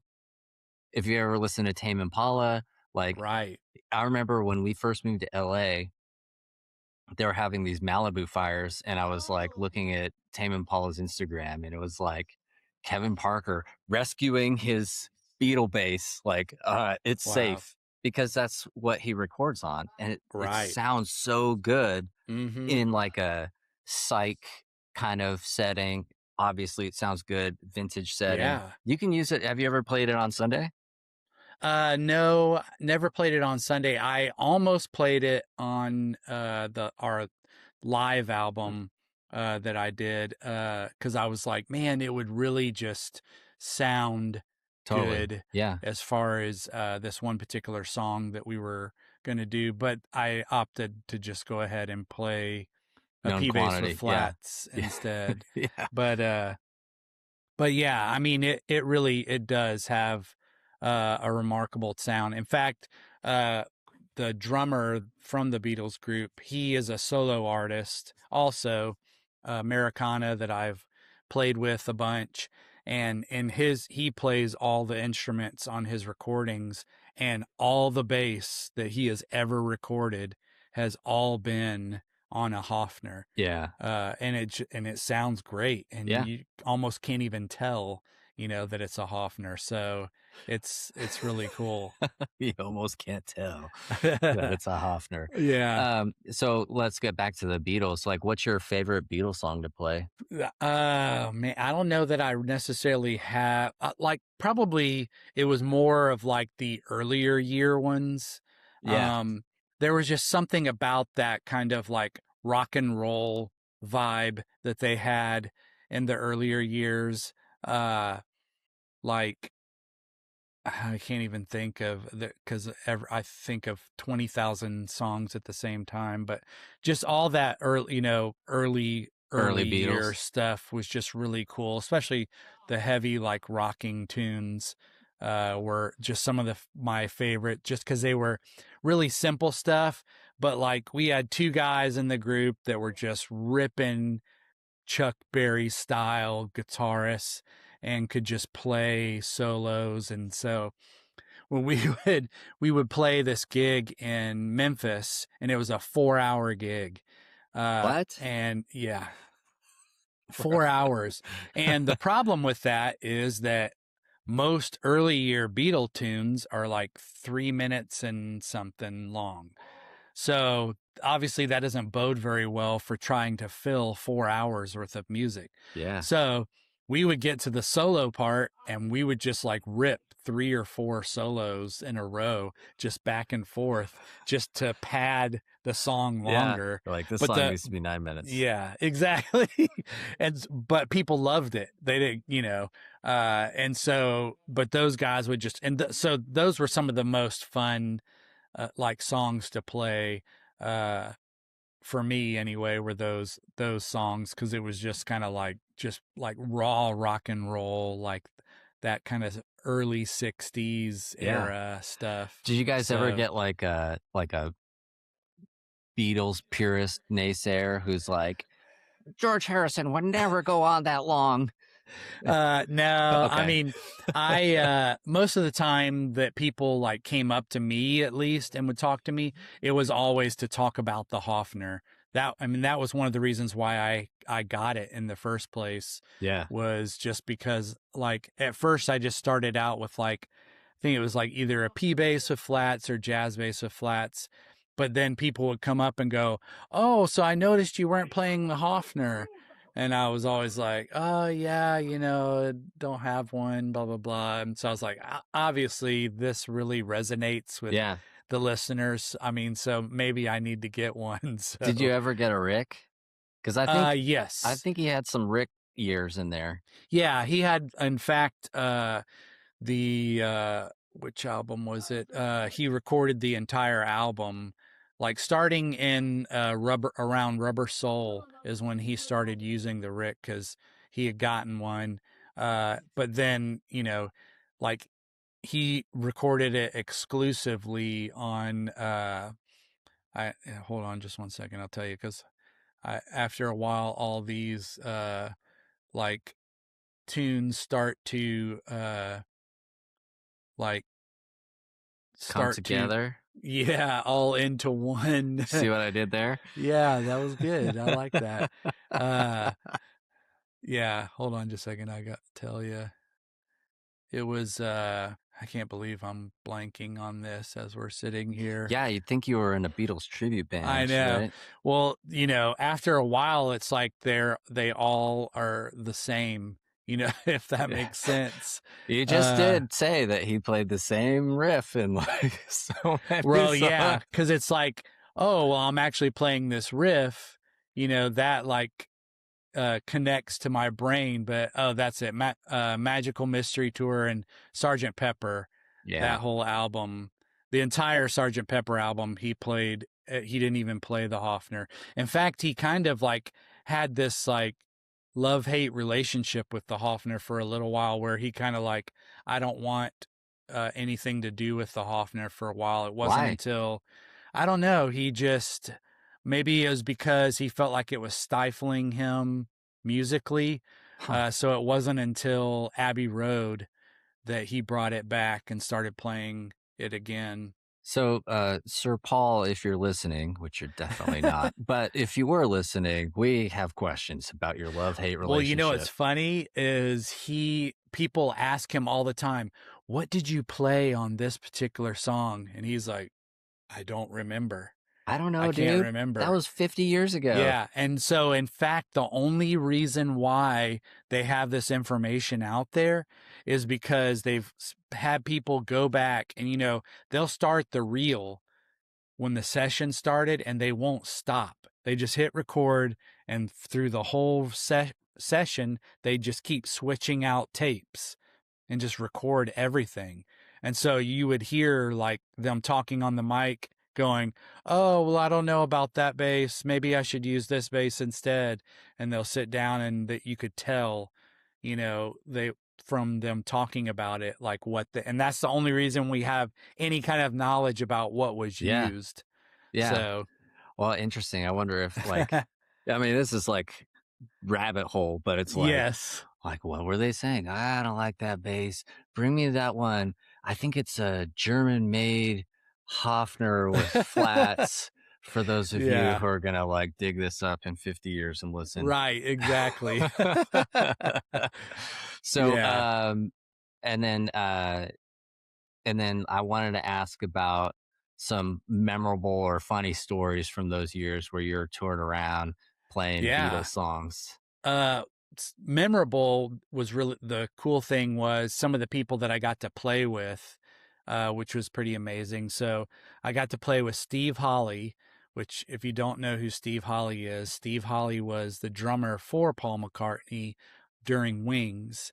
And I actually got to hear this story from Steve's mouth, which was just so cool to hear. He shared the story about how he started playing with Paul. And he said he had just finished recording Yellow Brick Road with Elton John. And he was about to go out on tour with Elton John. And Paul calls him and says, "Hey, I want you to come down here to Africa and we're going to record this album. And then I want you to go on tour with me." And he Sorry, said, Elton. yeah. So he actually turned to Elton and he was like, "What do I do?" And Elton said, "When a Beatle calls, you answer." Yeah. So even for him as a, musician, obviously this was before Elton kind of blew up into the Elton John that we know, but even Elton John himself was like, "Oh no, this is like an opportunity Yeah. you can't pass up. What do you Go mean for you it." don't know what to do? You know Yeah, what he's to like, do. "I'll find somebody else, but Yeah. you need to go play for Paul Yeah. McCartney." Paul So, called you. yeah, so that was a kind of a cool story. So got to play at a festival with him. And at that same festival, we got to open for the Zombies, which was amazing. Uh, and then also got to do a show and play with Denny Lane, which when people hear the name Denny Lane, they think of Penny Lane, and it's Yeah. not the same. But Denny Lane was Paul's guitarist during Wings also, and the two of them would swap. So on some songs, Paul would play electric, Denny would play bass, and then vice versa. So got to play a show with him too. Really cool getting to hang with him. That's Uh, awesome. and then the third one was Joey Malone, which was part of the band Badfinger, which Paul McCartney produced. I got to be his band for a show at a festival, which was just the coolest thing ever. That's Like, awesome. to be like we got asked, "Hey, Joey is not touring with a band. You guys would be the band for him." And so we learned a full set of songs and got to be his band. And that was really cool. And Yeah. during this, kind of in between, he would kind of tell us little stories of how these songs, it was just soaking in all Yeah. of that. It was pretty amazing. For a hot second, I thought you said Joey Fatone, and I was like, you guys went in a completely different direction. No, Malone Joey was his name. Malone, not Yes, and he was the last surviving member of Badfinger. Yeah. I want to say just in the past couple of years, he passed away. But it was that was another pretty amazing opportunity getting to play with some of those music legends. Was Yeah. pretty cool. But one funny story that was just here in Nashville, we have those it's the Bachelorette invasion. Oh, They yeah. talk I've about seen it. it. And we were in Memphis playing a gig there, and a bachelorette party came in. And of course, they are down front, and we're playing all these dance tunes, and they're dancing. And one of the girls asked, put some money in the tip bucket and said, "Can you guys play a song for her?" And so our front man called her up on stage, sat a chair there, and then our keys guy, we proceeded to do the song "Oh Darlin'." Which, if you haven't heard it, it's on the Abbey Road album. And this guy could just always nail it perfectly, sing just like it. And I'll just never forget, Mike is his name, and he was kind of a very quiet guy, but, was very boisterous, had a great sound, but he was not the showman kind of person. But that song and that time, he came out of his shell and he just like performed the song to her. And at the very end of the song, he was like laying down on the ground, like at her feet and like finishing the song. And it was just like such a hilarious moment. Like the whole place just went nuts. The girls loved it. You know, she did too. And it was just kind of like a neat moment, you know, memory moment, I think, for everybody, Yeah. you know, and it was really, really funny. I just remember going, who is this Yeah. guy? New skill unlocked. Yes, exactly. So that was really, really funny. But getting to like meet and play with some of those like legends in music was like, that was really cool. That's awesome. And so now though you're with the Bridge in Nashville, Mm-hmm. and I actually got to see you guys play at the camp. So when Jay Yeah. went to their church camp, it's in the Ocoee part of Tennessee, and I live close by, so I went over, got my hat. But I Yes. actually got to see you guys do your thing and meet some of the musicians, and just phenomenal band that you guys have together. And I understand that you've also got to do some live recordings with them. Mm-hmm. Tell me about your time with the Bridge and what that's like. And Yeah. Uh, I think it was 2021 is when I first started going there. So it was kind of like at the end of COVID, kind of dying down. The mask thing was kind of starting to relax more, stuff like that. And we had just really had the desire to go to a church in our own community, and so we found the Bridge. I found it through a friend. And now I went from about a 35-minute drive to church to a 7-minute drive. nice. So that's pretty nice, especially for early Totally. playing. But just started serving there, and we had a different MD at the time, music director, and he came up to me and said, "Hey, I want you to. Are you free in May?" And this was like the fall, uh, pre the leading up to it. And I was like, "Yeah, I mean, I don't see why not." I was still playing in the Beatles group at the time, and he said, "Well, we are going to be recording a live album and we would like for you to play bass on it." And I was just kind of like, Yes, I'll be there. I was kind of like, wait a minute, you want me to do that? I was like, okay, I can do that for sure. Yeah. So was really pumped about that. So we started meeting down at the church and doing there were like demos already made out, Yeah. and then we would just play along with the demos because the like speed, the key, all of that was going to be the same. We just we just kind of workshopped them. And the guy who produced that album, Andrew Burkhold is his name, and he is kind of the utility guy in the band We the Kingdom. uh and so he was producing that whole album. So he would come down there too, and he would have some in-ears in too, and we would kind of play through the song, and then he would kind of like, hey, what if we kind of did this here, what if we, and then like the drummer, you know, might go, okay, I'm kind of feeling this. And so we just kind of workshopped the songs until we went through the entire, I think it was 11 songs Yeah. total for that album. And so then when you guys do, like, you're like, all right, take one. Is it Yeah, like start to finish, or is it like, and then do they? Because I've never done a live right. recording. I mean, other than like, a live stream for Sundays, right? But Right. you can go back and listen to the mistake. But like when you're recording it, like, hey, we're doing the live album.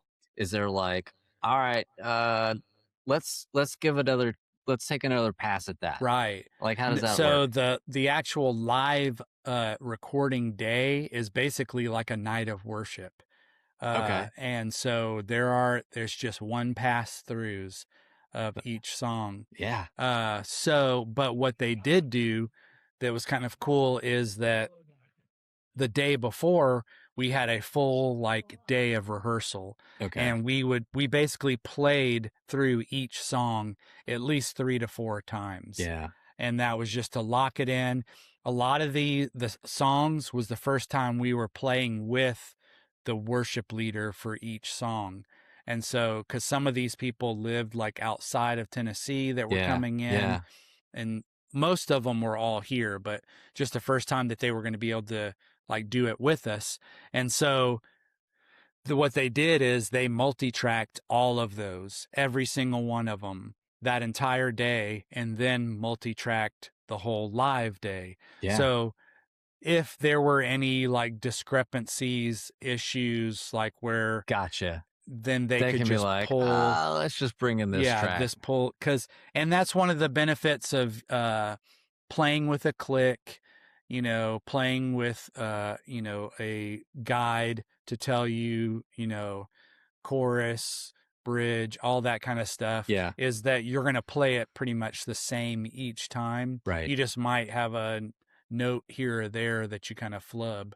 Yeah. So that's kind of like was the process of that one, and which was my very first experience getting to do that. It was a little nerve wracking, the Yeah. first time, because obviously I was wanting to do my best. Right. But I was just trying to like the whole time in my mind, I was trying to think less is more, Right. less is more, Serve the song. Like, Yeah. just, And at certain points of the song, I could throw in just a little bit of spiciness here or there. But for the most part, I just wanted to be that like steady low end, yeah. and because I already knew from talking to Andrew, he was like, look, by the time this, like giving a song for an example, that's my king. He said, by the time this song is done, he said, right now you're playing with keys, 2 guitars, bass, drums. He said, by the time this thing's done, it'll probably have 30 tracks because it's going to have like 4 more synth ones. It's going to have percussion stuff.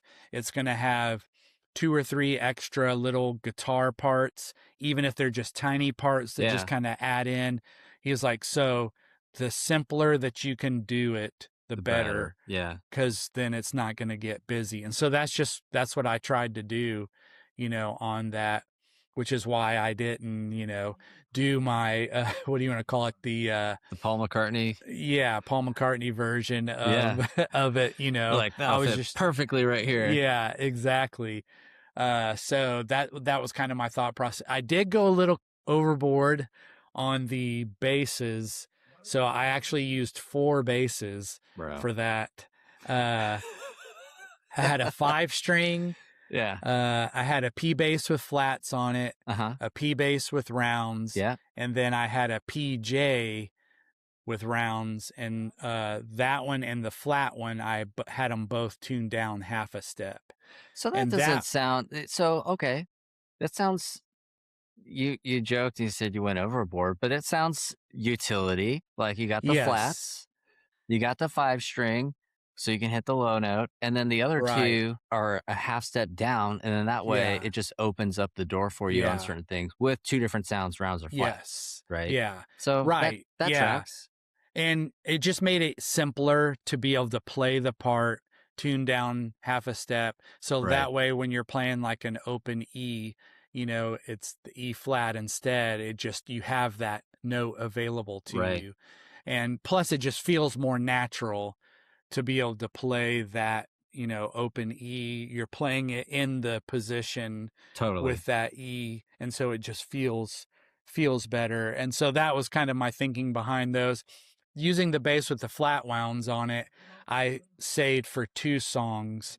The title track of the song is called Stacking Stones. That's what the album is. And so for Stacking Stones and for Shalom, both of those songs, I used the P bass with flat wounds on it, and just kind of did that because it was very like open notes, big. It was very down, kind of quiet. And so that the flat wounds, I still had, like, if you listen to the isolated, it's still got some fuzz, a little bit of dirt on it, but it just, once it's in the mix, you don't even hear it. But yes, this was Is this the board you used? this is the board that I used for Yeah. that. And so just to do a quick like kind of tale of routing for it. So the Goodwood Audio was basically like a clean, dirty, uh, parallel processing thing.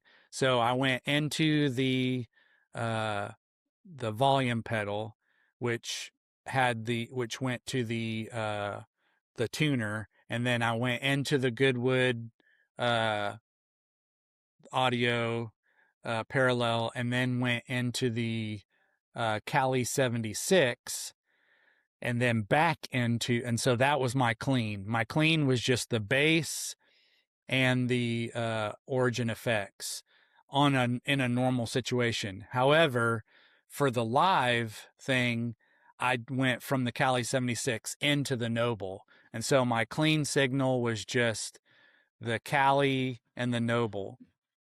Then for my dirty, it was basically everything else, and it went out of uh, the JHS color box. Yeah. That was like the DI for my dirty signal. And then I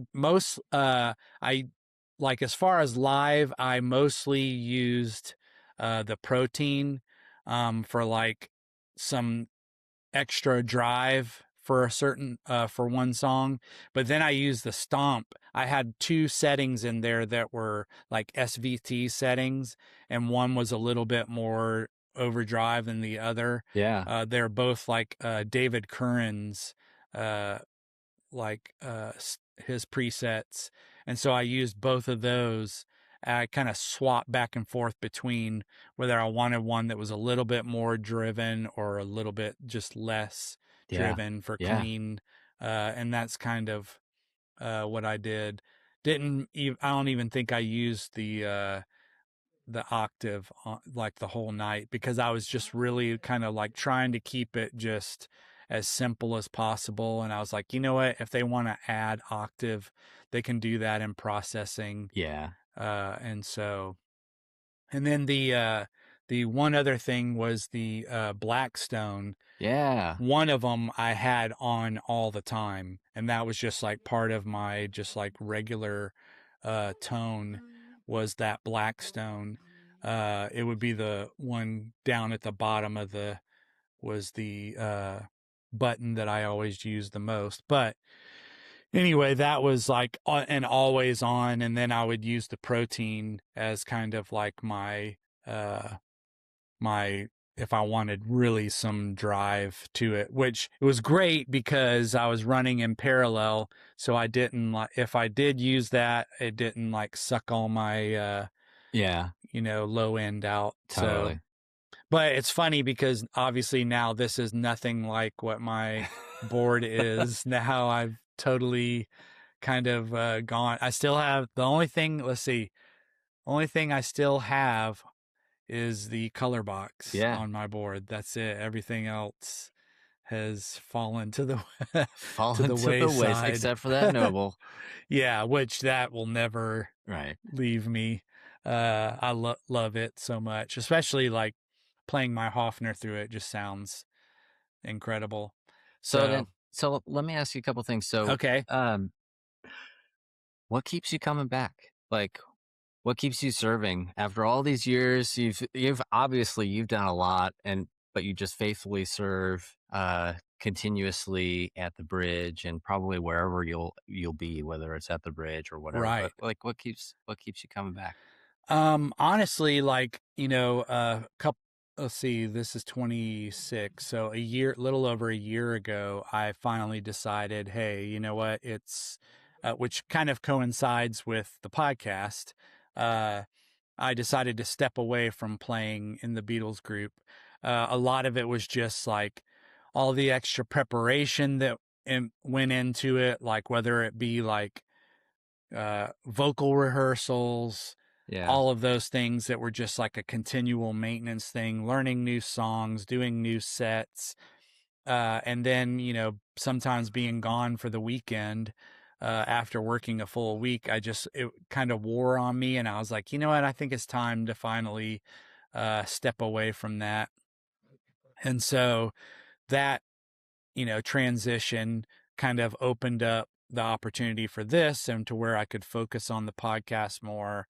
And, Yeah. and, and then I'm not even leaving my house, I'm right here all the time. So spending more time with my family. And so, but Sunday mornings was still like, that was where my heart really was, Yeah.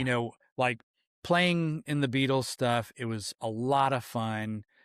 But like, as far as like the feeling of what am I really like at the end of the day, what is, that album Stacking Stones was kind of like a calling for me, kind of worship wise, because it's like the whole point behind that was there was a point where Israel did that. They go back to where the Jordan was and they take those stones and they stack them. And when people asked them, well, what are these stones for?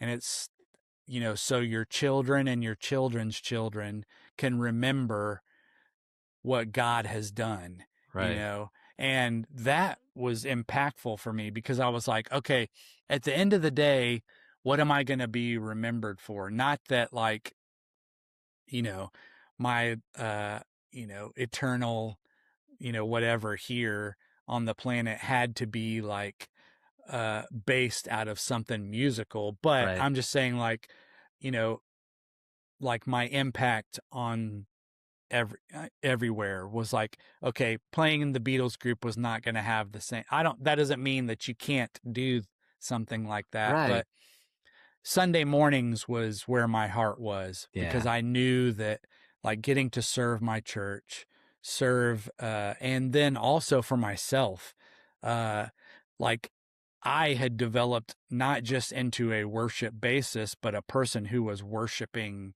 Yeah. while playing bass, Yeah.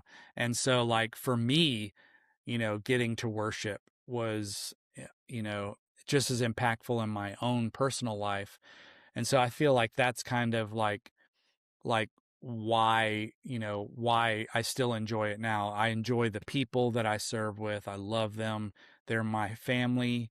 Uh and so it's that, and then it's just my church. I love to serve my church. It's like my joy, you know.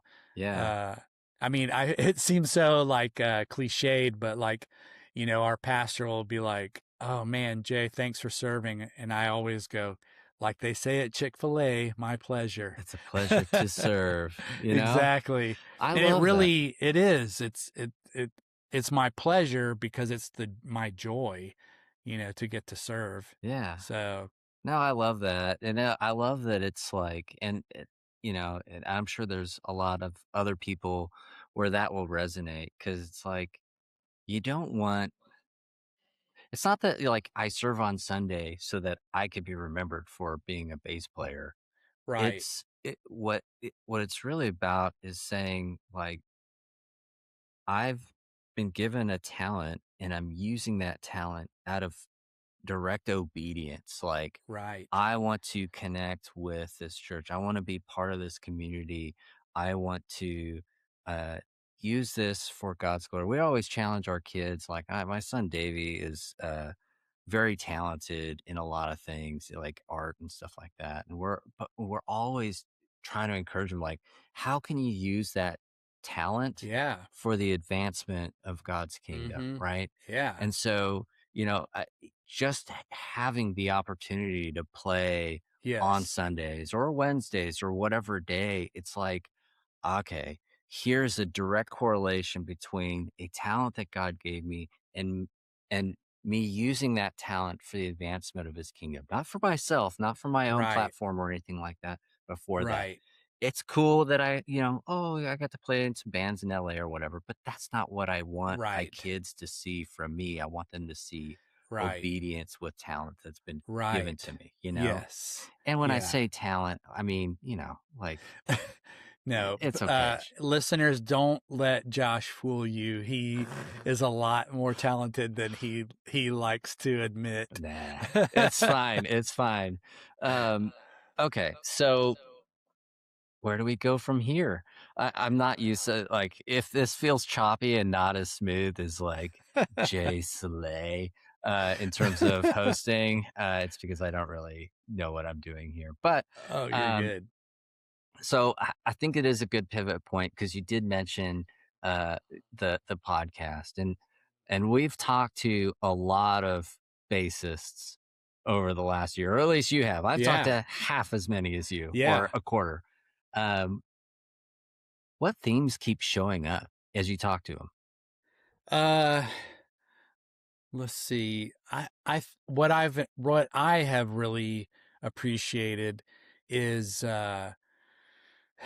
the theme of finding that like joy in serving, or uh not letting serving just be a performance, Yeah, or like it feels like everybody that I've talked to has really had that kind of mindset of, how can I not just be showing up on a Sunday to play these songs and then go home, but like, how can I really have this opportunity to get to, you know, be impactful in my serving, yeah, Uh, I feel like that's been a pretty consistent, uh, like thing throughout, for sure. yeah. And you know, it's funny. One of the themes that I've noticed as well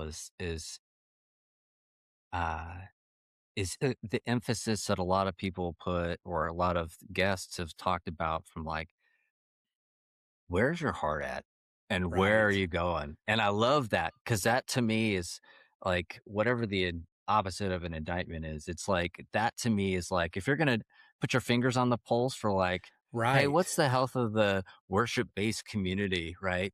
Uh, Yes. what a solid group of individuals. I mean, and from like a lot of diverse backgrounds. I mean, Mm-hmm. it's like we're talking to Jordan and he's like, bro, it's not your job to create Yeah. a moment. Let the Holy Spirit do it, right? Yes. You're talking to Megan and she's like, oh, I was learning the pentatonic scale when I was 10, but also like, you gotta have your heart in the right spot, you Yes. know? Yeah. Miguel, all these folks that you've talked to, I mean, it's just to me, it's encouraging to go, like, this is a community of people who get it. And it's Yeah. not that, like, I'm saying that from a position of like, "Oh, I get it, therefore, I'm happy to see other Right. people do too." Because it's a I learning. Yeah, totally. Like I'm figuring things out. There's been some things that I've learned, listening over the podcast, and I'm curious about something that has been said on the podcast where you go, "Holy cow, I never really thought of it that Right. way." Like what are some of those things? Well, I tell you, yours truly, you, were one of them. And I loved your take on the whole like preparation aspect. Yeah, Uh, like that, you saying that how there was a theme of people like saying, yes, I'm learning all these songs, but I'm also through the week trying to get my heart in the right place yeah, for Sunday, yeah, leading up to Sunday. That my my playing rehearsal, my heart rehearsal, and it's not like for fakeness or whatever, but just like conditioning my heart to be ready yeah, was just as much of a part of that. And so, like, one of the things that you said was how one of the things that you love to do is to read the lyrics, yeah, and that really challenged me. I was just like, wow, you know what? I find myself like digging right into the music so quickly that sometimes I kind of like skipped past that. And it wasn't until like on Sunday mornings where I'm serving and I'm looking at the back of the building and I see the confidence monitor up there and I'm like reading the words then. And that's when sometimes they would really like hit my heart and I'd oh be yeah, like, oh, wow. and then that's when the mistakes would come because I'm usually just so like, oh, But those are God, great like, mistakes. yes. Like, But God that is was like, moving and yes, speaking to me directly yes, via the confidence exactly. monitor. We Right. used to, at Calvary Chapel, we called it the lack of confidence monitor because it was like always just one step behind. And Oh, so it's yeah. like, don't look at that because yeah. Yeah. Anyway, I didn't mean to But derail. yeah, and that's, but that's kind of how I felt on that was like, I was like, you know what? That is a great idea is to read through the lyrics and just kind of like, and Jordan talked about that too, Yeah. like, what is the scripture behind that? Like Right. trying to look up, what the original like lyrics are trying to portray through that to where like now it's like reading a whole book. Well, Yeah. now I can tell you what the whole book was about. Right. Well, if somebody came up to me and said, "Hey, you played that song. What was it about?" If I don't really know the lyrics, that's going to be kind of a humbling situation where Yeah. I'm like, you know what? I don't think I could really tell you what it was about. I was just playing, Yeah. you know? Like I knew And that there was 4 different versions of the bridge yes, on it, but yeah, exactly. I was singing about God's testimony, but that's about as much, I mean, so yeah. like really like understanding behind the lyrics of it, I feel like is a huge thing. Yeah. So, All right. So then, so I love that. Um, this is a hard question. Uh, of all the guests that you've had on the podcast so far, who would you most want to be stranded in an airport with for 6 hours and why? I would probably say Jacob Lowry. Uh, and that's just because the stories that he has, Yeah. like studio stories and just people that he's played for, people that he's met, all that is just, those stories are just so cool. Yeah. And he's just such a like relatable guy. And I give you a perfect example. This last Saturday, there was at our local coffee shop. It's called the Awaken House.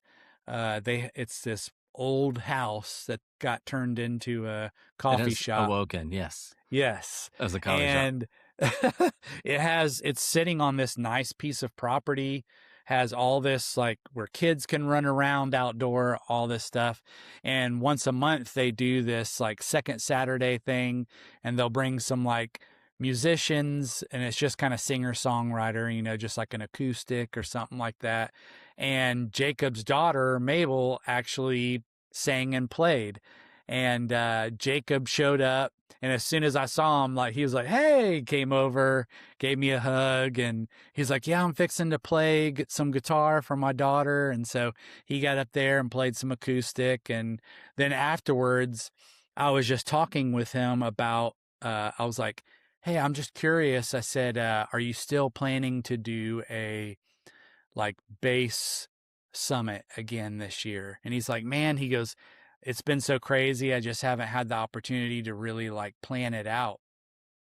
And I was like, "That's cool." I was like, "I was just curious." And he goes, "You know what?" He goes, "Why don't you and I go meet for breakfast and talk about some ideas for that?" And he goes, "Let's figure out a way that like I can help your podcast and your platform to like grow even more, and maybe like figure out how we can put that together."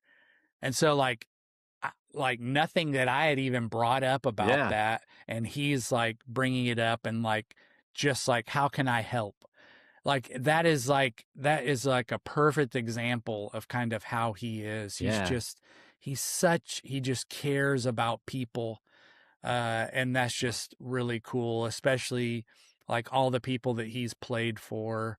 I mean, the list is insane, and yet he's just a regular guy and just likes to help people and serve community, and so like that would definitely be like for sure. Yeah. Now, next season, if you ask me that same question, I might have a different answer. But Yeah. people will have to wait for season 2 Yeah. to Well, find okay. out who that is. Yeah. So if we're gonna look a little bit forward, I mean, what besides maybe that little teaser, like what excites you most about season 2?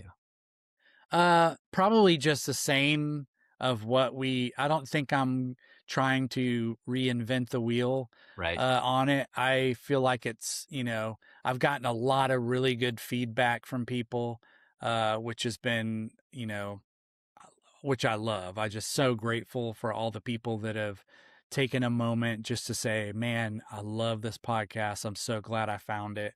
That means the world to me Yeah. when I read those.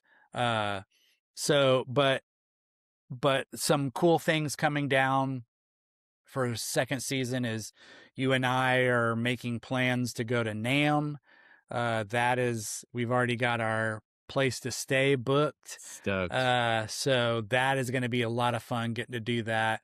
Uh, for us getting to brainstorm on how can we put together some things that we can bring to everybody that they can enjoy and feel like that they're there too.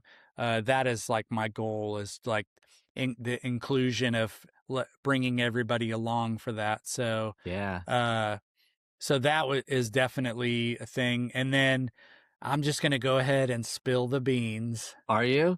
Yeah, I'm just going to go ahead and do Do it. it. So, episode 1 of the 1 year anniversary is going to have the Ian Martin Allison as the guest. So, Okay, so if you're still listening, we're like an hour and 40 minutes in, but if you're still on, Jay literally spilled the beans. We have Ian Martin Allison, the guy, on the yes. show, which is crazy. And let me just say, we've already recorded the episode, Josh and I did, and whatever like idea in my mind of what I was hoping it would be, it was 100% that and then some. Yeah. He's just such a like giving and caring person. And so just like for him to take time out of his schedule, which I know is crazy, Right. like having him and it was fantastic My getting to mind talk to him. exploded when Jay texted me. It was like, guess who our next guest is going to be? I was Well, I like, can't. Bill Smith from, First Baptist. Arkansas, Yeah. yeah. Like, no, it's Ian Martin Allison. I was like, shut up. Yeah. Well, and like for me, like how some of the thing that kind of encouraged it was there were some people out there who actually messaged Ian and said, like Miguel was one of them, Yeah. dude, you need to be on the Worship Based Coffee podcast. And he sent me a screenshot of it and he was like, I would love to. So that seed was kind of planted. I've always like over the years have messaged Ian, at certain times. And he does And get back to so you. he does. How Yeah. I don't know how he does it, but he does.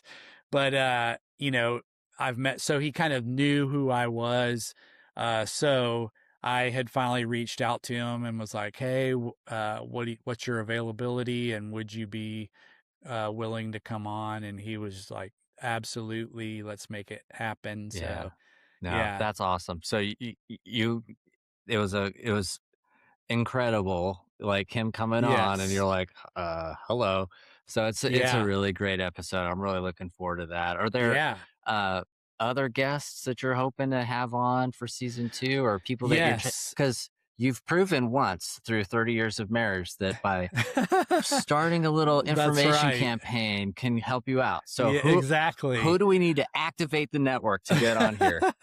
Well, a couple of these people I actually have already like reached out to and they've been very like, yes, I'm in, just let me know. Uh one of them being, and that'll probably be since the month of July is going to be kind of like celebrating season 2. I decided I'm going to bring David Paleo on as the other guest for that month.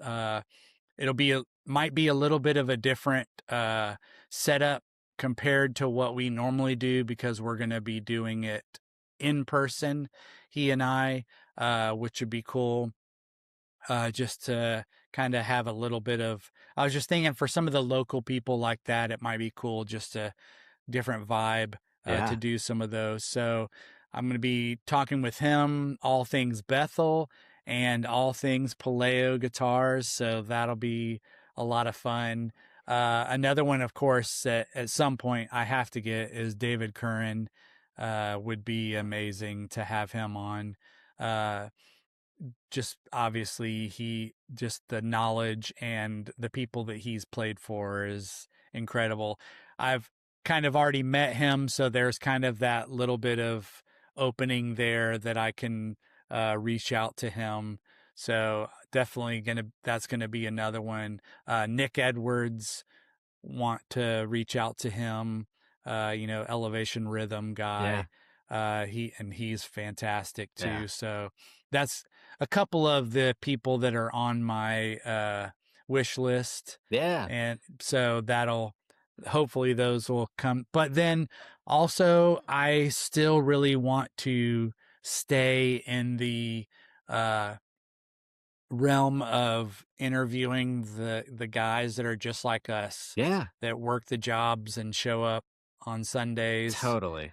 Yeah, Like, because that's my favorite. I mean, you go back and you listen, like Miguel's episode, yeah, Phil's episode, these guys who are just like where the rubber yep, meets the road. I mean, I yeah, love hearing from you know, the Jordans, the yeah, Bryces, and I love hearing from them, but I also love getting my fingers on the pulse for yeah, where's the heart of worship right now? Like yes, how are people doing? yeah, I've been talking to Jay. There's some folks from a church that I went to in Hawaii. It was funny. Is these were friends with their parents, and so when we were there, these girls were like 10, but now they're all teenagers, and they went on like a mission trip trying to figure out how to get them on. Some guy that I yeah, served with in Yuma named Mark, who, if you think I'm a colorful character, Marcus yeah, takes it to another level. There's like a bunch of people, but that yeah, just connecting with everyday musicians or every Sunday musicians or whatever you want to yes, categorize it, that's who I love talking to. So I'm yes, really excited for that. Uh, yeah. That's our community, for exactly. sure. And we also Yeah. have, do you want to talk about, maybe some other Oh yeah. developments? Well, and before I mention that, I just wanted to read the list of people. I It won't take but a minute, but I just thought it was cool. Is Park Cottrell, Scott Beavers, Brandon Robold, Tyler Rue, Ken Reed, Adam Kaiser, Ethan Eichhorn, Josh Summers, Hey. Levon Rushing, Bryce Vaughn, Phil Lawson, Jacob Lowry, Jeremy Williams, Samuel Ratty, uh, Nate Souza, Jordan Love, and we just call him J Love because I can't pronounce his last name. Miguel Jimenez, Jordan Ray Lanners, Megan Panaccio, and Ryan Owens. I just think that's cool to hear all those Yeah. names, in one big list. So, but yes, back to what you had asked about. So, not only, and I'll be talking about this in Ian at the beginning of Ian's episode, but we are launching a website that will have t-shirts Yes. available. The hats are still going to be a separate deal, in which I'm working on getting it set up to where we can do international shipping too, because I know a lot of people, especially our Brazilian friends, are wanting to get their hands on one. So I decided I'm gonna do a 1 year anniversary version, and it may not say 1 year anniversary on it, but what I decided to do was I'm going to merge the two together. So this is a black rim and the little button on top is black, and so I'm going to do the lettering in green. So on the first batch, it was green. The second batch black. So I thought, oh, let's put them together. Let's do the black with the green lettering. So that'll be kind of a cool, Yeah. combo of the two. So in the fall, I'm going to make that happen and get some stuff out to some other people too.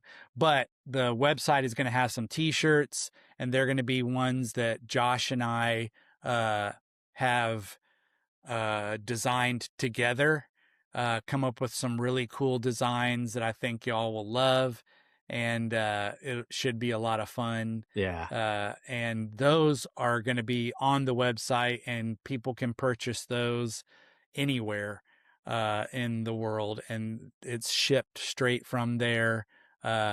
Sky already got one. Yeah, it looks great.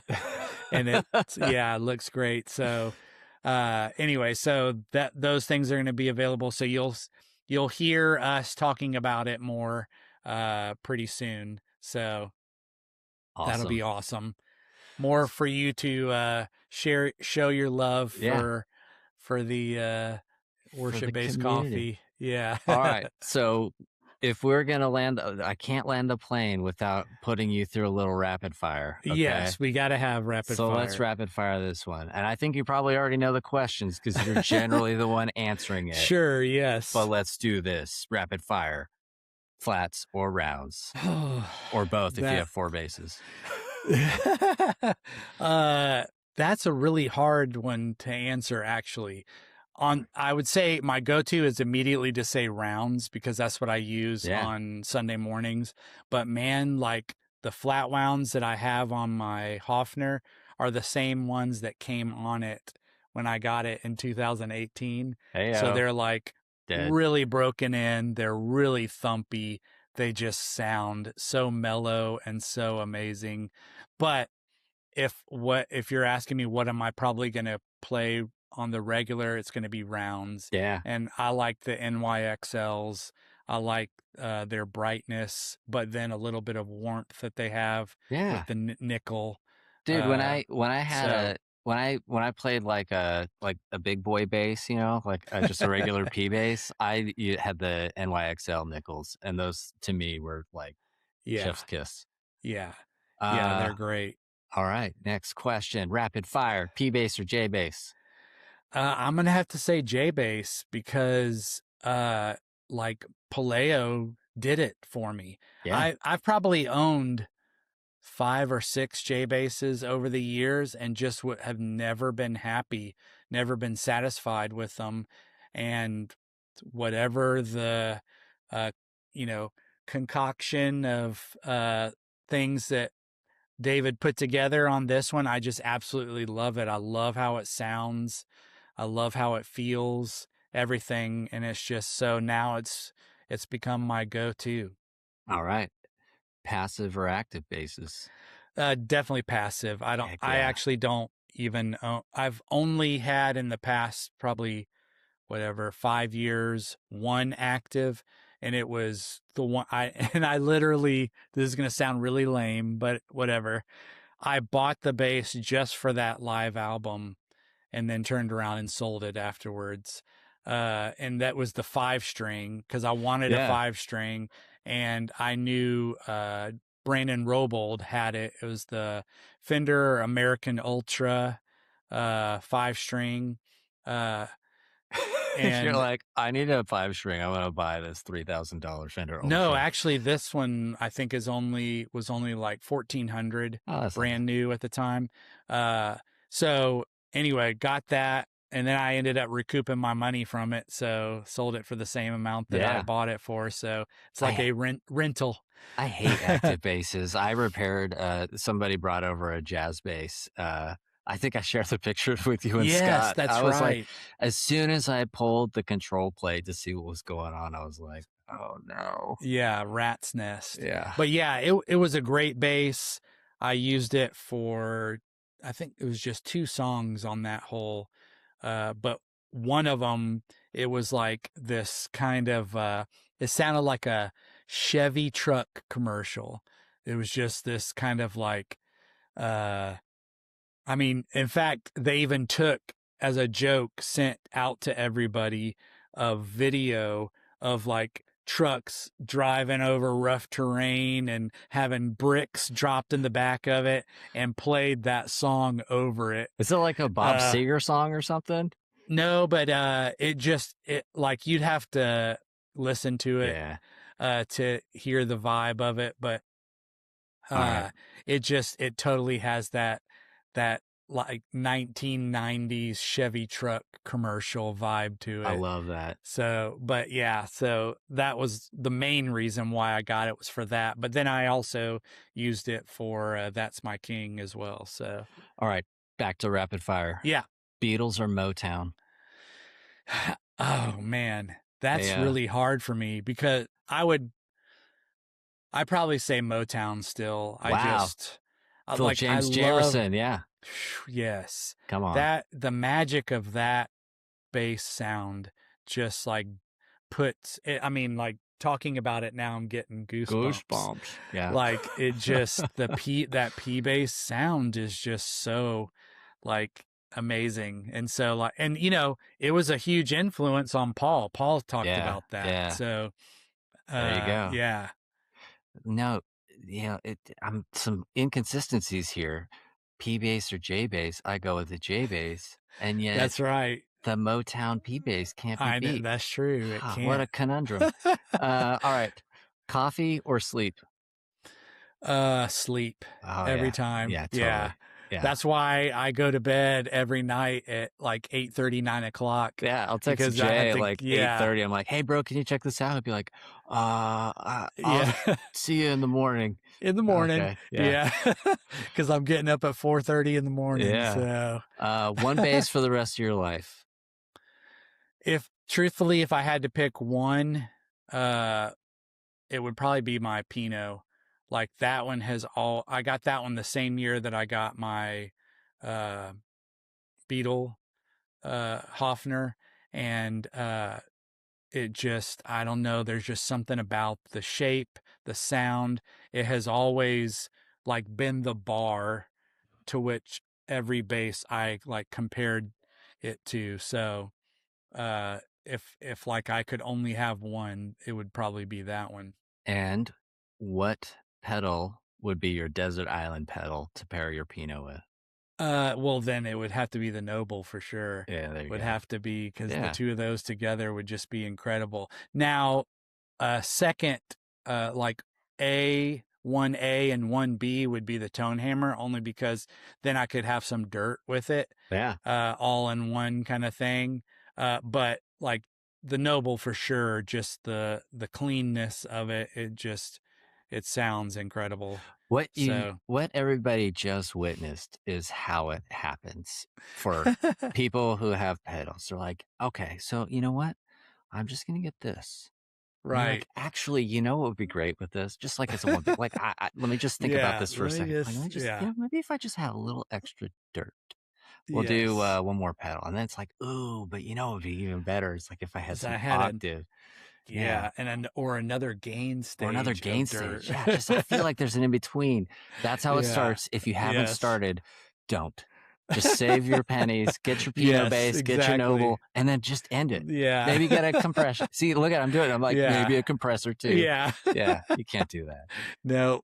All right. So let's do some let's just close this out, right? So Okay. after a year of conversations with bass players from all over, uh, what's one thing that you'd want every worship bass player listening to this to remember? Like, if you had to, like, I'm asking you to summarize or put a theme on it, but Yeah. what do you want people to walk away with? There would be two things, but the number one and most important thing would just be the heart before strings. Yeah, You know, just, you know, like we talked about earlier, just uh that your heart is truly like prepared for a Sunday morning. Uh that to me is the best way that you can be prepared. yeah, And, you know, my MD at the church, he's always about that. He's like, you know what, guys, we just rehearsed before the service. Rehearsal's over with. We're done with that. Now we just need to focus on worshiping ourselves, and, you know, how we can each lead from our position for worship. Uh, and that's really, I think, it is just consider yourselves a worship leader too. Yeah. Even from the bass, even from drums, from keys, guitars, and then just prepare your heart to be ready so that on a Sunday morning that you can help lead as well. I think that's like, that would be more than, yes, I love gear. Love Yeah. it. Yeah. Love talking about gear. Josh is the guy that I text the most about gear. Him and Scott. We have our own little trio gear texting that we do together. But at the end of the day, I just feel like, if you really want to have a huge impact on worship, it's just preparing your heart so that way then the Holy Spirit can move, Right. to do what it's going to do. Yeah. It doesn't really need your skill or your No. playing at all Or your to tone. move. Yeah, it doesn't need any of that for the Holy Spirit to move. It needs your heart. Yes, Because that's what exactly. God's after, Yeah. But if you want to ask me, like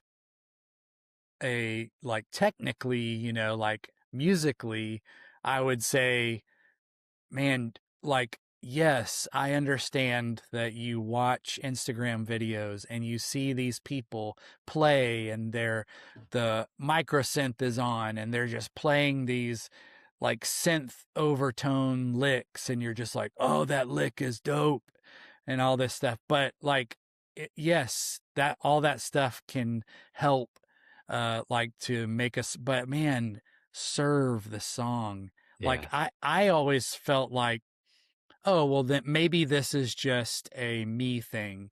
But I think part of what it is it's a maturity thing as a musician. Yeah. Because when I talk to the guys like a Jacob Lowry, he says the same thing: serve the song, serve what the song, give what the song needs. Right. Now, it might need a little, spiciness thrown in here or there in some instrumentals or something like that. But for the most part, serving the song, being that low end, doing, you know, staying in there with the kick, all of that stuff is like, to me, the most important musically thing that you can do is that whole less is more. Right. It really is. And like, it's like nobody noticed the bass on Sunday, mission accomplished. Right. I mean, it's like crazy. And it's also like intentionality with your notes. Yeah. So in other words, like in my mind, I'm like, how can I play this A to where it just sounds just like the perfect A? Totally. And so my right hand technique is hitting that A, and it's just, it's like I'm not digging into it, so it's not, which I want to do a little video. I'm going to do a little video on like recording and showing what your bass looks like when you play hard, when you play soft, all those things, so you can see visually what that note looks like. But doing those little things like that, I feel like can be way more noticeable than doing this like sick fill, Yeah. because it's just going to fill the room Right. with just this like blanket cocoon of bass. Of the perfect A. Yes. It makes the rafters shake, Yeah. You feel it from the subs all the way to the back of the stage, Yeah. That to me can be more impactful than any kind of micro synth lick that you can throw in there. Yeah. At the end of the day, I guarantee you, if you did a poll and asked 5 people, none of them would even be able to say that they knew what that was, heard that, even understood any of that. Yeah. I forced my kids to listen to it with like their headphones. I'm like, no, here. And they go, oh, well, now I understand. Yeah. And so imagine more impactful. It's like, you don't need the headphones, you feel it. Yes, so exactly. All right, final question before we land this plane. What is God teaching you right now? One of the big things for me has just been my daily consistency. I had at some point we had offered hey, we're doing a Bible reading plan. Anybody wants to join? And obviously, I've missed some days in there, here and there, like the ice storm kicked my butt. Yeah.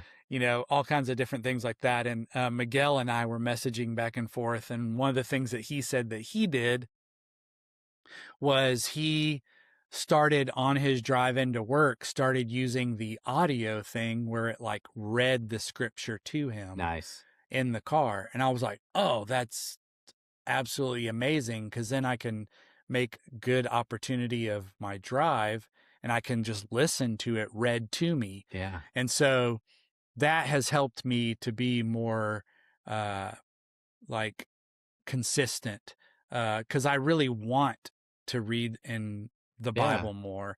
And you know what? I've learned a lot just from hearing the New Testament stuff that I've like forgotten that Right. happened. And then also like stuff that it has made me question things like not questioning God, but just kind of like questioning, wow, okay, so God did that. That's, I wonder why he did that, Yeah.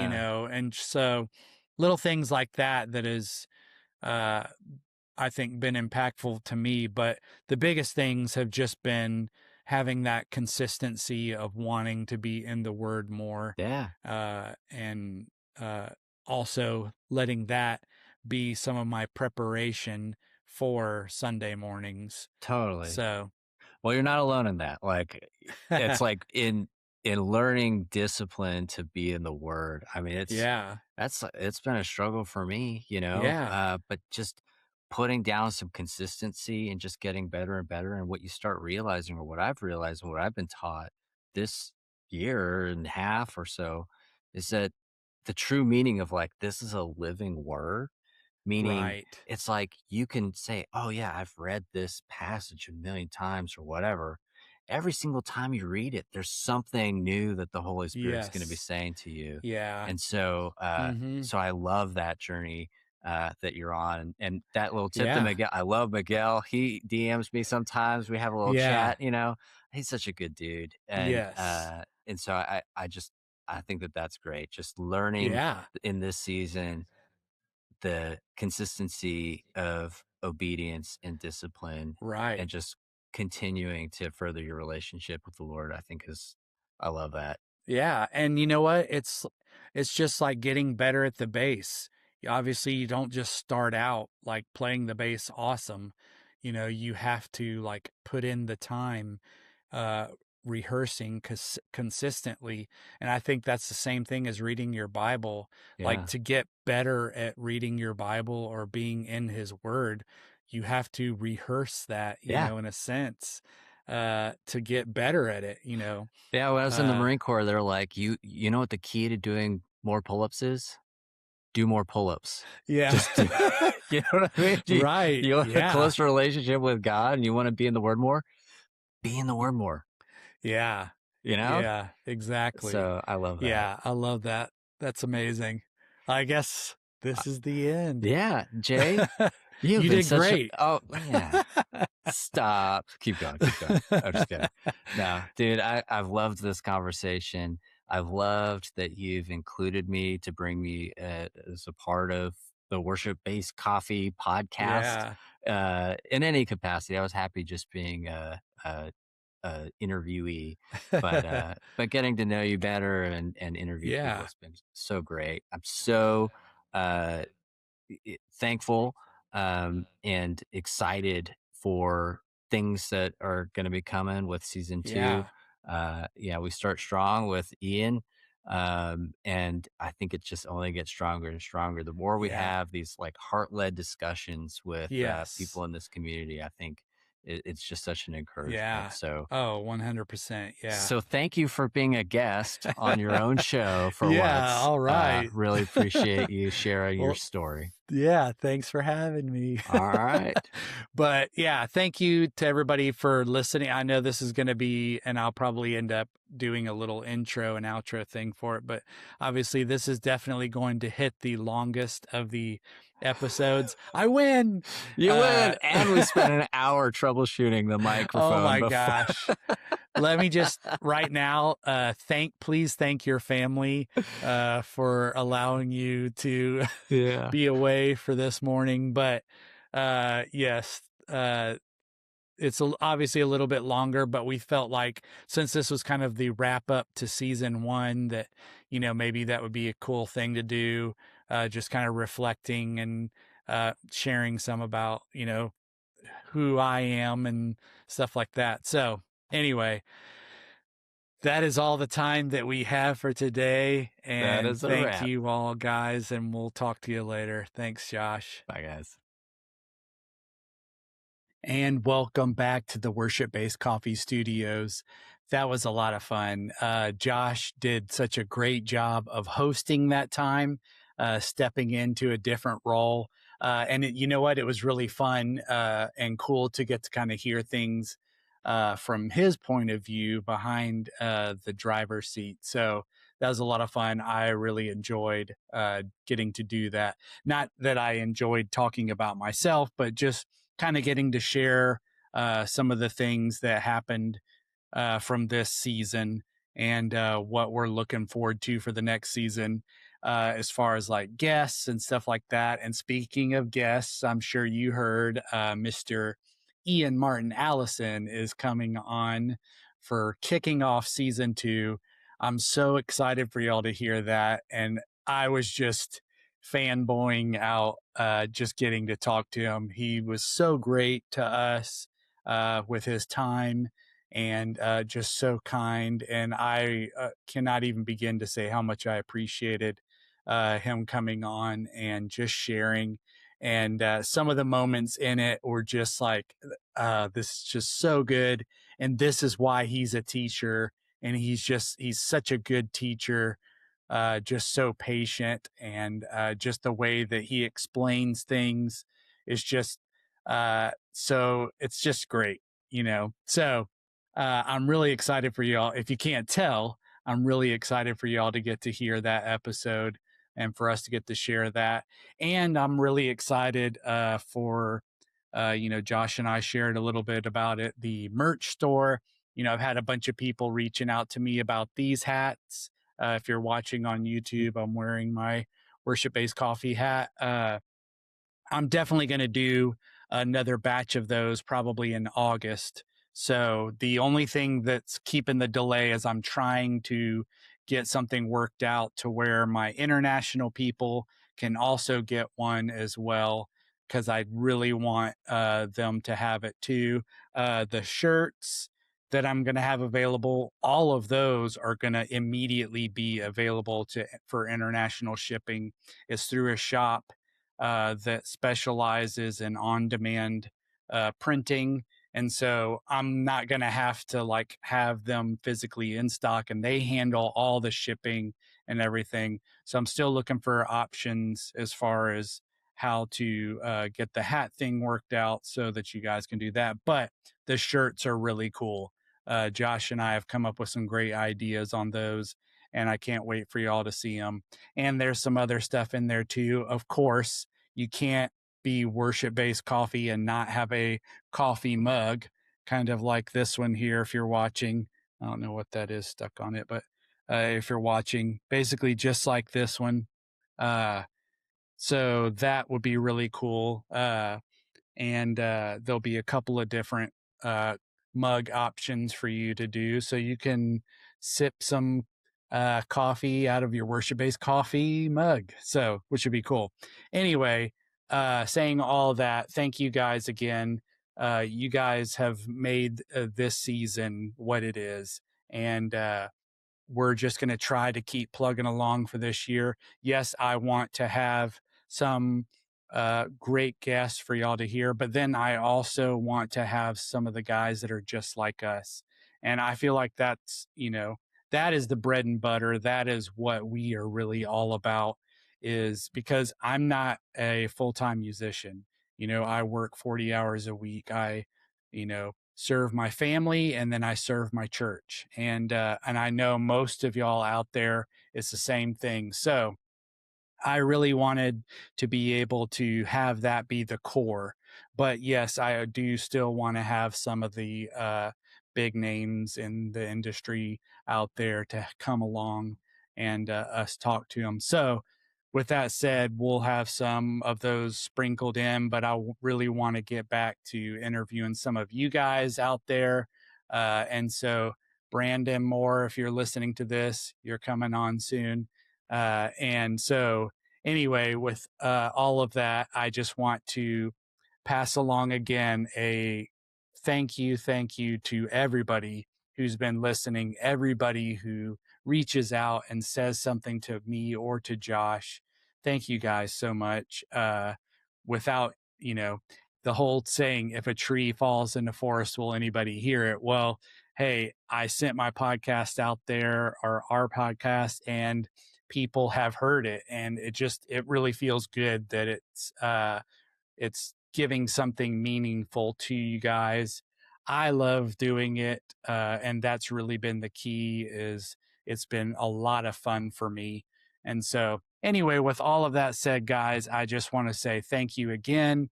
The close to season 1, and after this, season 2 coming in hot. It's going to be great. I cannot wait for y'all to hear it. And but remember, like we say at the end of every single episode, tell someone you love them, and we'll see you next time.